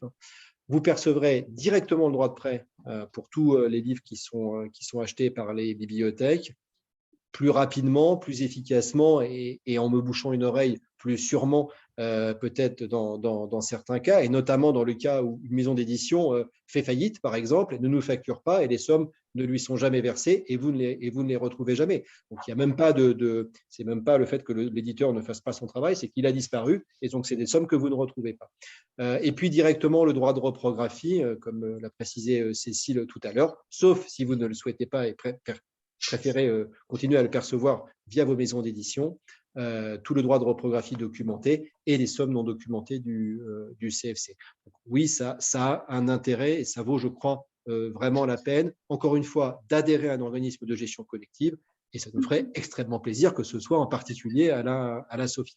Et puis, plus largement, c'est vraiment participer, c'est pas juste une phrase en l'air, mais participer à la défense de vos droits, du droit d'auteur et de la gestion collective. La SOFIA ne se prend pas pour ce qu'elle n'est pas. Elle n'est pas une nouvelle association d'auteurs qui viendrait se rajouter au travail qui est fait par la TLF, par le SNAC, par la Charte ou par d'autres. Pour avoir travaillé un certain temps à la SGDL, je sais qu'il y a déjà de nombreuses associations d'auteurs qui œuvrent dans ce domaine-là. Donc, la SOFIA, contrairement à d'autres secteurs où il y a moins d'associations d'auteurs et ce sont parfois les organismes de gestion collective qui font ce travail-là, n'a pas à vous représenter à ce titre-là. Pour autant, dès lors qu'elle le peut, en tant que personne qualifiée, personne intéressée, ou par la connaissance qu'elle a de l'ensemble du secteur, elle peut vraiment défendre vos intérêts. Le cas très récent est celui, par exemple, du régime de retraite complémentaire, où je pense que si on n'avait pas œuvré, si on ne continuait pas d'œuvrer, ça ne se passerait pas forcément aussi bien. On a d'autres cas, je pense par exemple à ce qu'on va entamer sur la question du livre audio, qui pour l'instant ne donne pas lieu à reversement, ni pour la copie privée, ni quasiment pour le droit de prêt sur lequel il faut qu'on s'intéresse. Des questions liées au livre d'occasion. Aujourd'hui, on finance une étude sur le livre d'occasion avec le ministère de la Culture pour savoir ce que ça représente et quel est le manque à gagner pour les auteurs et pour les éditeurs. Et j'aurais peut-être pas 1000 et un autres exemples, mais plusieurs autres exemples où c'est parce qu'on fait nombre, parce qu'on peut dire qu'on représente les auteurs et les éditeurs ensemble et sur ces secteurs qui nous concernent vraiment, et pas là où on n'a pas à être, qu'on peut vraiment faire poids et faire avancer la cause. Donc, c'est vraiment une question. Et puis là, vous pouvez compter sur l'ensemble à la fois du conseil d'administration et de l'équipe de la SOFIA qui est motivée sur cette question du secteur du livre et motivée sur la question de la défense des droits des auteurs pour essayer le plus possible de faire avancer ces questions-là. Et avec tout ça, je vous dis merci. J'ai l'impression qu'on était 20 au départ et qu'on est 24 à la fin, donc on n'a pas trop perdu À de la fin, monde. il y a des gens qui On viennent n'a pas été d'arriver. Donc... trop embêtant dans ce qu'on a pu dire. Et on est évidemment à votre disposition avec Cécile qui peut compléter ce que je viens de dire, bien sûr, et pour répondre aux questions maintenant ou pour ceux qui ne peuvent pas rester plus longtemps ultérieurement. Et on est assez facile à joindre. Voilà. Un grand merci Geoffroy, un grand merci Cécile pour cette présentation qui était très exhaustive et très complète et passionnante. On s'était fixé un horaire d'une heure, donc on a assez largement dépassé, mais on va peut-être prendre un temps de quelques minutes de questions-réponses si vous le voulez bien. Je vois que Jean-François Cornu a déjà une question. Oui, merci beaucoup. Avant tout, merci pour cette présentation qui est très très claire. Alors, j'ai bien l'intention d'adhérer à la SOFIA. En plus, je vais passer pour un mouton noir parce que je suis adhérent de la SCAM et de la SACEM depuis plusieurs décennies. Au départ, moi, mon activité était plutôt dans l'audiovisuel et puis au fil du temps, la traduction pour l'édition a pris le pas, en tout cas dans la quantité de revenus. Mais j'avoue que je ne connaissais la SOFIA que depuis quelques années, sans trop savoir exactement quelle était son attribution. Et j'ai une question à laquelle vous avez probablement répondu, mais je voudrais en avoir confirmation. Puisque je ne suis toujours pas adhérent de la SOFIA, mais que je traduis des ouvrages depuis à peu près les années 90, au milieu des années 90, est-ce que dans les œuvres que je vais indiquer, dans la liste des œuvres à déclarer, je peux remonter aussi loin? Alors, oui, alors d'abord, juste pour répondre sur le mouton noir, il n'y a pas de mouton noir et il n'y a pas de guéguerre entre les organismes de gestion collective. C'est un point très important pour nous. Les sommes qu'on perçoit, par exemple, des autres organismes de gestion collective, on ne reprend pas de frais de gestion parce qu'on estime que le travail a très bien été fait et on ne va pas se battre les uns avec les autres. Ce serait donner une très mauvaise image de la gestion collective, alors qu'on a des accords entre nous, justement, pour ne pas se livrer à une guerre de répertoire et aller chercher des auteurs chez les uns et chez les autres. Donc, c'est très bien d'être à la SCAM ou à la SACEM, il n'y a aucun souci. Donc, il y a deux réponses possibles. Soit vous avez bien fait votre travail bibliographique auprès de la SCAM sur les ouvrages que vous avez traduits. Et la SCAM, normalement, nous a remonté cette information et a fait valoir votre nom de traducteur et les ouvrages correspondants et a dû percevoir pour vous et vous reverser tout ce qui vous était dû au titre du droit de prêt. Donc, s'ils ont une bonne connaissance de votre bibliographie, normalement, il n'y a pas de problème et tout ce qui est antérieur a dû vous être versé. Au moment où vous adhérez à la SOFIA, comme la SOFIA est ce qu'on appelle primo-répartiteur, c'est-à-dire que c'est lui qui perçoit et qui répartit les sommes, ce sera du coup la SOFIA qui vous versera directement, sans plus passer par la SCAM, ce qui vous est dû au titre du droit de prêt. À ce moment-là, on pourra vérifier qu'il n'y a pas de somme qui reste chez nous et qui vous serait due. Si elle reste, c'est peut-être parce que la bibliographie au sein de la SCAM n'était pas complète sur vos titres. Et dans ce cas-là, on vous versera toute l'antériorité qui vous est due. Mais si le travail a été bien fait de tous les côtés, normalement, ça vous a été versé au fil du temps par la SCAM, à qui, comme à tous les autres OGC, on reverse des sommes qui sont dues aux auteurs qui ne sont pas adhérents chez nous, mais qui sont adhérents chez eux. Je ne sais pas si c'est plus clair. Il est intéressant d'avoir une bibliographie complète chez nous, même si ce n'est pas parce qu'il y aurait du reliquat de droit de prêt à toucher, mais parce que on calcule, nous, le droit de copie privée en fonction du volume d'ouvrages publiés. Donc, c'est important au moment de l'adhésion tout de même d'avoir l'antériorité des ouvrages publiés. Et pour répondre plus simplement que je viens de le faire à votre question, vous avez déjà dû percevoir ces sommes-là, et si ce n'est pas le cas, vous les percevrez en adhérant à la SOFIA. D'accord. Alors, il se trouve que sur les relevés que je reçois de la SCAM, apparaît le seul ouvrage dont je suis l'auteur en tant qu'auteur et non pas traducteur, mais et ça apparaît clairement. Alors que surtout les traductions publiées, ça, je n'ai jamais. Alors ça pourrait. Par la SCAM sont pas très élevées parce qu'elles concernent un certain nombre de documentaires que j'ai sous-titrés, mais qui sont pas très nombreux.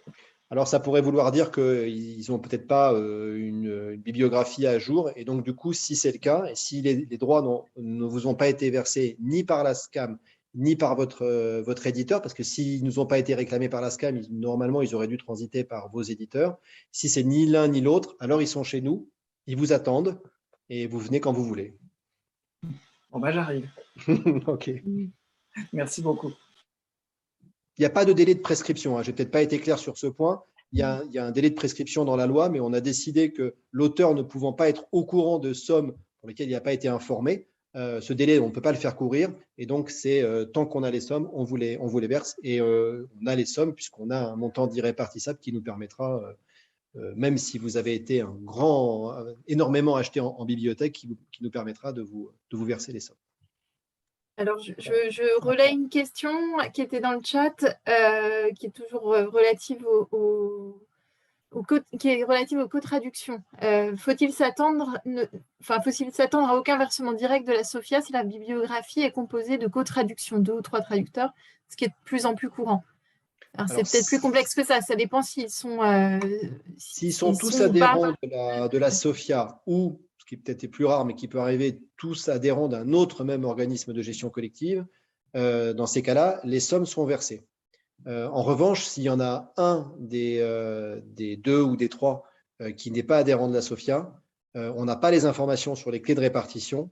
Et donc, c'est l'intégralité de la part auteur, y compris la part de celui qui est adhérent de la SOFIA, qui transite via l'éditeur. Donc, il faut être vigilant sur les relevés qui sont faits de la part de l'éditeur pour vérifier que l'intégralité de ces droits pour ces titres-là sont bien reversés, avec la même vigilance dont je parlais tout à l'heure sur le fait que peu importe que l'avaloir soit compensé ou pas, ce sont des droits qui sont dus indépendamment du fait d'avoir déjà ou pas compensé son avaloir avec l'éditeur.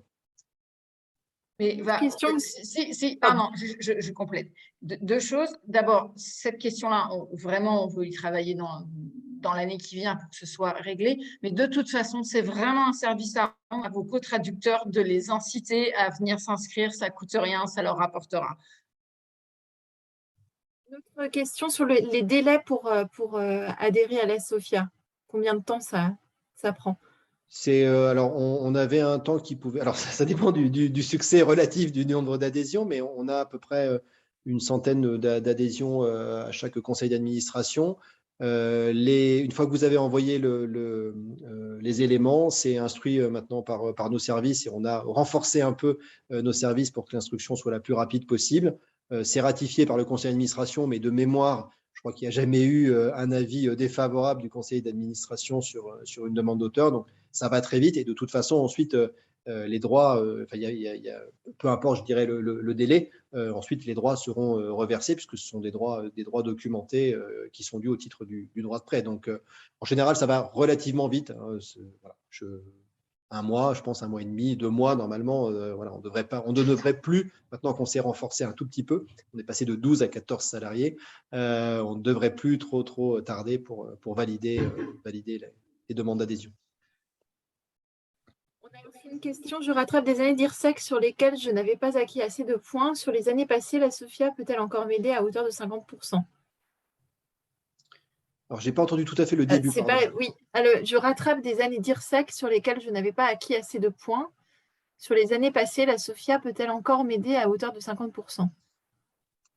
Alors, je ne suis pas sûr parce que j'ai l'impression qu'on remonte très loin parce que ça veut dire qu'on remonte à un moment où c'était sur des choix de classe de cotisation. Donc, ça doit être avant la réforme de 2017, si je ne dis pas de bêtises, parce que sinon, désormais, c'est un montant automatiquement calculé de 8%. Alors, même s'il est monté en puissance au fil du temps, c'était un taux identique pour tout le monde. Donc là, il n'y a pas plus ou moins, c'est fonction de la rémunération et c'est un taux qui donne le montant de la cotisation, l'application d'un taux, pardon, qui donne le montant de la cotisation. Donc, si on est sur les années avant la réforme de 2017, à mon avis, ça commence à être un peu éloigné. Et donc là, c'est des cotisations volontaires, complémentaires d'années antérieures à 2017. Je ne suis pas sûr qu'on puisse remonter avant 2017. Ce qu'on fait, par contre, c'est remonter dans le temps quand il y a eu une absence de cotisations versées ou appelées, alors que ça aurait dû être le cas parce que l'auteur n'a pas été informé, parce que l'auteur n'a pas reçu les relevés d'IRSEC parce qu'ils n'avaient pas la bonne adresse. Ou voilà. Et dans ces cas-là, on peut remonter parce que tant que comment dire, les cotisations sont demandées par l'IRSEC, alors il n'y a aucune raison qu'on n'aide pas et qu'on ne prenne pas en charge la moitié de la cotisation. Mais là, on n'est pas dans un cas où c'est une cotisation contentieux, en quelque sorte, pardon d'employer ce terme, parce qu'on est sur un recouvrement de la part de l'IRSEC. C'est une décision volontaire sur des années antérieures d'un auteur. Là, je pense qu'on ne serait pas dans le cas d'une prise en charge. Autre question sur comment récupérer les droits dits irrépartis. En adhérant. Les droits irrépartissables donc, concernent exclusivement chez nous le droit de prêt. Donc les droits irrépartissables, encore une fois, le terme est impropre puisque ce sont des droits qu'on a répartis, mais c'est le terme juridique. Ce sont des droits qu'on a répartis. Les vrais droits irrépartissables sont des droits qui sont pour lesquels des sommes non documentées, par exemple, auxquelles on ne saurait pas à qui attribuer les droits. Là, on sait à qui les attribuer. Simplement, on n'a pas les coordonnées des auteurs ou des autrices pour pouvoir reverser ces sommes. Et donc, elles basculent en irrépartissables tant qu'elles ne sont pas versées. Et comme je vous le disais, on n'a pas de délai de prescription. Donc, tant qu'elles ne sont pas versées, elles restent dans les caisses de la SOFIA. On ne dilapide pas l'argent, on ne fait pas des fêtes tous les soirs à la SOFIA. Donc, cet argent est bien chez nous et attend éventuellement qu'à un moment donné, cet auteur adhère à la SOFIA. Ça peut être aussi des auteurs adhérents, mais pour lesquels on n'a plus les coordonnées, parce qu'il y a des fois cet effort à faire pour les auteurs et les autrices de bien mettre à jour quand on déménage, quand on change de numéro, de mail, voilà, de bien mettre à jour ça pour qu'on puisse toujours joindre les auteurs et les autrices. Cet argent est là, et donc dès que l'auteur adhère ou dès que l'auteur met à jour ses coordonnées et qu'on peut lui reverser les sommes, on le fait, il n'y a aucun souci. Ce sont des sommes qui sont attribuées titre par titre, donc elles ne peuvent pas être versées à quelqu'un d'autre qu'à l'auteur, traducteur ou à l'éditeur de ces titres-là. La personne dit qu'elle est déjà adhérente. Donc, nous, je pense qu'on ne comprend pas la question. En fait. Il n'y a pas d'irrépartissable pour une personne qui est adhérente, sauf si les coordonnées ne sont pas à jour et que dans ce cas-là, on reçoit des courriers NPAI depuis un certain nombre de temps et qu'on n'a pas retrouvé les coordonnées de la personne. Ça peut arriver, ça c'est possible. C'est heureusement pas la majorité, loin de là, mais ça peut arriver qu'on ne pense pas forcément à le faire. Si on change d'éditeur, ça ne passe pas non plus par l'éditeur parce que ce n'est pas l'éditeur du titre concerné. Donc voilà, ça peut être un cas. Je vous invite peut-être à prendre la parole pour préciser votre question parce que je pense que ce n'était pas forcément ce que vous vouliez. Oui. Voilà, oui, c'est bon, on vous entend. Oui, bonjour, pardon. En fait, moi, j'ai adhéré à la SOFIA cette année, enfin en début d'année. Et à la fin de l'année dernière, 2021. Et alors, en fait, j'ai deux problèmes. Mais ça, je vais voir avec Sylvain Moratti comment le régler. Parce que ce sont des droits de prêt qui n'ont pas été reversés par un éditeur, mais qui a été revendu en 2011. Donc, je ne travaille plus avec lui depuis 2011. Et voilà, il a été revendu à une autre maison d'édition qui ensuite l'a revendu de nouveau à un autre éditeur. Ouais. Mais ça, c'est un autre problème. Je vais voir avec lui comment je peux récupérer ces droits de prêt. Le droit de prêt antérieur à 2011. On parle oui, beaucoup de oui, ça. voilà, en fait, cet éditeur me doit, à l'époque, il me doit des droits qui s'échelonnent de 2004 à 2009. Oui. Voilà. Avec les 2 ans de décalage. En 2013 et 2013, par contre, ils viennent de me les verser. Bon, j'aurais juste attendu 9 ans, c'est pas grave. Mais ça, ce sont des droits qu'on pourra vous reverser, oui, tout à fait. Je ne sais pas, parce que moi, Sylvain Moratti m'a dit. Ils ont déjà été versés du côté de l'éditeur. Oui, il m'a dit ça a été versé à l'éditeur. Oui, mais ils ne vous ont pas été versés par l'éditeur, c'est ça? Voilà, ils ne m'ont pas été versés par l'éditeur. Donc, je suis en train d'essayer de débrouiller ce micmac. L'histoire des droits irrépartis, c'est que justement, en adhérant, j'ai vu qu'il y avait sur le portail, il y a effectivement, on peut rechercher des titres, parce que voilà, on peut rechercher des titres.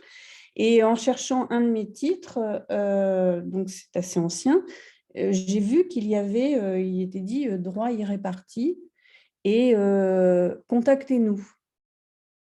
Il y a un petit, comment on appelle ça, lien. Voilà, contactez-nous, la SOFIA, contactez-nous.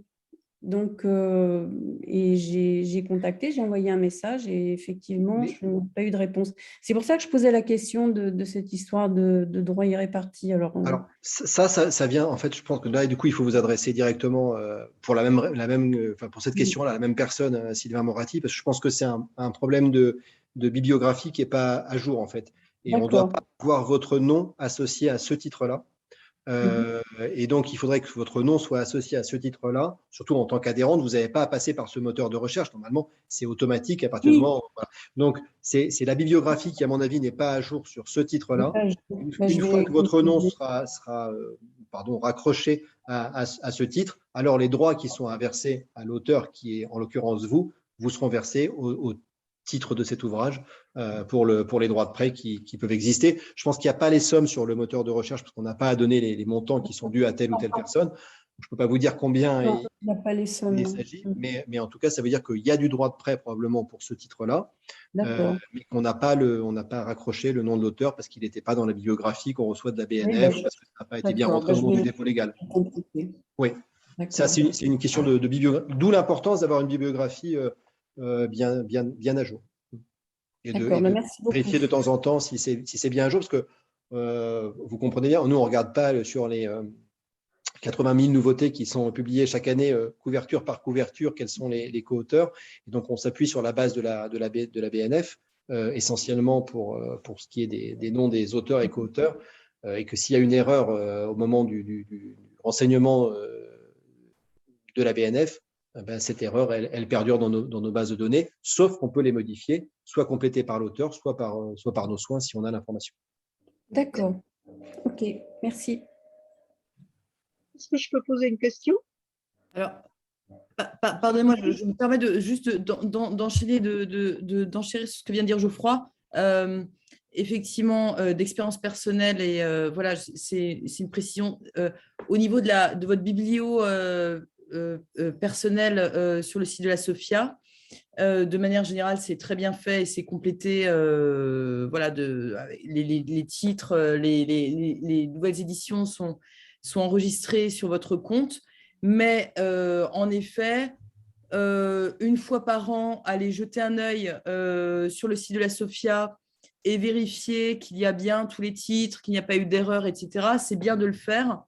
Et ce n'est pas du tout la faute de la SOFIA, c'est qu'en effet, il peut y avoir moi, j'ai des problèmes avec des pseudonymes, des éditeurs qui n'avaient pas déclaré des choses. Une fois par an, je vous conseille d'aller regarder ce qui correspond à vos titres sur votre compte sur le site de la SOFIA, qui a été complété tout seul par la SOFIA elle-même, mais c'est bien aussi d'aller jeter un œil et de le faire. Et quand vous enregistrez un titre qui n'a pas été enregistré, en effet, c'est pris en compte par la suite et c'est tout à fait… voilà, on peut le faire personnellement aussi. Donc, c'est vrai que c'est bien de le faire aussi de temps en temps, d'aller jeter un petit coup d'œil là-dessus. Cécile, tu ne diras pas le contraire, on est d'accord. Absolument. Voilà. Je vais juste dire aussi que moi, il faut que je parte dans 4 minutes. Donc, oui. S'il y a une dernière question, c'est maintenant ou jamais. Non, mais juste préciser par rapport à Séverine, encore une fois, les sommes sont mises de côté. Donc, il n'est jamais trop tard pour compléter. Et il peut même y avoir non seulement des erreurs sur des titres, mais il peut y avoir des fois des titres manquants. S'il y a eu un défaut d'envoi au dépôt légal de la BNF par l'éditeur, ou une mauvaise réception à la BNF, le livre, même le titre, même lui, peut être inconnu.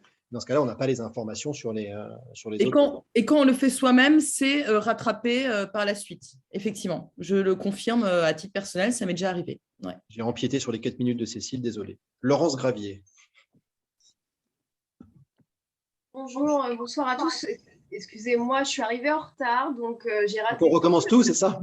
Voilà, non, j'ai raté tout le début. Je ne sais pas si ce sera possible de visionner l'enregistrement pour pas… Enregistré, on mettra en ligne dès que possible. Ah bah parfait, voilà, comme ça je ne vous pose pas de questions auxquelles vous avez déjà répondu. Et je m'excuse pour le micro, si je vous ai gêné à un moment, j'ai essayé de me connecter de ma voiture, ça n'a pas marché. Voilà. Mais merci beaucoup. Donc vous êtes arrivé saine et sauve en voiture tout en vous connectant, tout va bien. Non, mais au feu rouge. J'ai une question très rapide. Pour un petit éditeur, quelle est la condition? J'ai cru entendre qu'il fallait avoir publié 10 ouvrages pour adhérer à la SOFIA en tant qu'éditeur. à fait, tout à fait. En fait, on a relevé récemment la barre qui n'existait pas avant, mais d'avoir une activité. Alors, une activité régulière, c'est compliqué pour avoir des critères objectifs. Donc, on a mis en place un nombre minimum de titres, et notamment en lien avec ce que je disais tout à l'heure sur la copie privée numérique, pour laquelle il y a une part forfaitaire qui est attribuée à chaque auteur, mais aussi à chaque maison d'édition, indépendamment du nombre de titres, qui concerne uniquement, enfin, qui est dépendante de la catégorie principale. C'est vrai que des maisons d'édition qui n'avaient qu'un titre et aucune activité depuis un certain nombre d'années et qui bénéficiaient d'une part forfaitaire des fois importante, ça nous a paru un peu anormal ou en tout cas déséquilibré. Donc, on a mis ce seuil qui reste quand même un seuil assez bas, une dizaine de titres au catalogue, mais qui évite qu'on ait des éditeurs dont ça a vraiment été, enfin voilà, des éditeurs ou n'importe quelle structure qui aurait un jour publié un ou deux titres et puis plus jamais après, parce que ce n'est pas l'objet social majoritaire de la structure ou parce qu'ils ont arrêté. Voilà. Alors, ça ne servait à rien de continuer à verser. Donc, voilà, c'est 10 titres qui est un minimum. Vous avez tout à fait raison. Pour adhérer, il faut 10 titres. Pour un auteur, c'est un titre à compte d'éditeur. J'avais juste avant de terminer une petite remarque ou une petite question. Je m'apprêtais à voter pour l'AG et j'ai vu qu'il y avait 6 candidats pour le CA. Et, non, c'est le comité de surveillance. Pour le comité de surveillance, d'accord. 5. Il y a 5 candidats pour le comité de surveillance. Ce n'est pas le conseil d'administration. Il n'y a pas d'élection. D'accord, ce n'est pas pour le CA, c'est pour le comité de surveillance. Donc, je m'apprête à voter et je ne connais aucune des personnes. Je n'ai pas trouvé Il y a une petite notice biographique quand vous cliquez sur le nom de l'auteur ou de l'autrice. D'accord, ah oui, là, je me fie à ce que j'ai reçu par courrier. Donc, non, alors si vous allez sur le site, vous avez la notice, vous avez une photo de la personne et une petite notice bibliographique et biographique sur les 5. Je suis comme vous, il y en a certains que je ne connais pas dans les candidats, sur les 11 000 auteurs. Certains se présentent et on ne les connaît pas avant. Qu'est-ce qu'ils font exactement du coup? Pardon? Ils nous surveillent. Ils vous surveillent. Alors en fait, c'est une nouvelle obligation qui a été mise en place par la directive de 2016 sur les organismes de gestion collective, qui est une directive européenne donc, qui s'applique à tous les pays et qui a été transposée en droit français.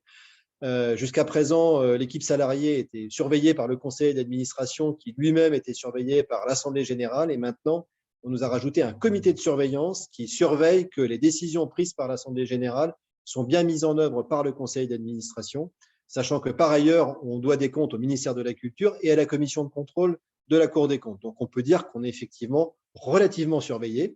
Et le comité de surveillance a, je trouve, un intérêt dans certains cas et à veiller à ce que si on avait un conseil d'administration qui se renouvelait peu, par exemple, permettre d'avoir quand même un œil nouveau et peut-être un peu plus présent que l'Assemblée générale, où je comprends que beaucoup d'adhérents n'aient pas le temps de regarder dans le détail un rapport de transparence qui est pourtant extrêmement intéressant, mais que du coup, le comité de surveillance qui est moins dans le nez sur le guidon, comme peuvent l'être les administrateurs et en particulier les gérants, a un regard un peu intermédiaire entre l'Assemblée générale et le conseil d'administration. Donc oui, ce sont des personnes qui, je peux vous dire, surveillent, en tout cas s'intéressent, à qui on rend des comptes. Alors, ce n'est pas en présence des gérants ni du conseil d'administration, là c'est moi en tant que directeur qui rend des comptes au comité de surveillance sur ce qui a été fait, sur les indemnités qui sont versées, sur les politiques générales qui sont votées par l'Assemblée générale. Donc oui, moi je trouve que c'est bien, à condition que ça n'alourdisse pas complètement la charge de travail, mais c'est bien qu'il y ait un troisième regard un peu intermédiaire sur ce qu'on fait. Mais je peux vous dire qu'on est quand même très bien surveillé sur tout ce qui est fait. Plus le commissaire aux comptes, plus voilà. Donc et les gérants qui ont un œil maintenant qui connaissent parfaitement, que ce soit Cécile ou Arnaud du côté du collège éditeur, qui connaissent parfaitement la gestion collective, la SOFIA et les mécanismes, et qui nous poussent continuellement pour qu'on améliore, parce qu'il y a toujours une marge de progression et d'amélioration, et toujours dans le bon sens. On fait ce qu'on peut. Ils vont vite et ils ont plein d'idées, mais voilà, ça avance, je trouve, en tout cas de mon côté, relativement bien. Je dis au revoir. Voilà, on va libérer Cécile. Je pensais qu'elle n'était plus là, moi, Cécile, mince. Alors, les 4 minutes sont devenues 10 minutes. Oui. Voilà. Merci en tout cas, un immense merci à Geoffroy et Cécile de nous avoir, à vous tous aussi qui êtes restés jusqu'au bout pour écouter toutes ces explications qui était vraiment passionnante. Voilà, on mettra rapidement en ligne, je pense, dans le courant de la semaine, l'ensemble de la vidéo, ce qui permettra à ceux qui n'ont pas pu se connecter de pouvoir visionner ce rendez-vous. Et puis voilà, on vous invite à nouveau, pour ceux qui ne l'ont pas encore fait, à adhérer à la SOFIA.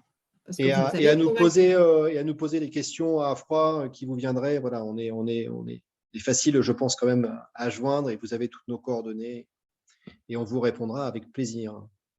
Merci à vous. Un grand merci à tous. Un grand merci à vous. Ouais. Merci à vous, parce que pour les auteurs, il n'y a pas de SOFIA. Au revoir. À très bientôt. Au revoir.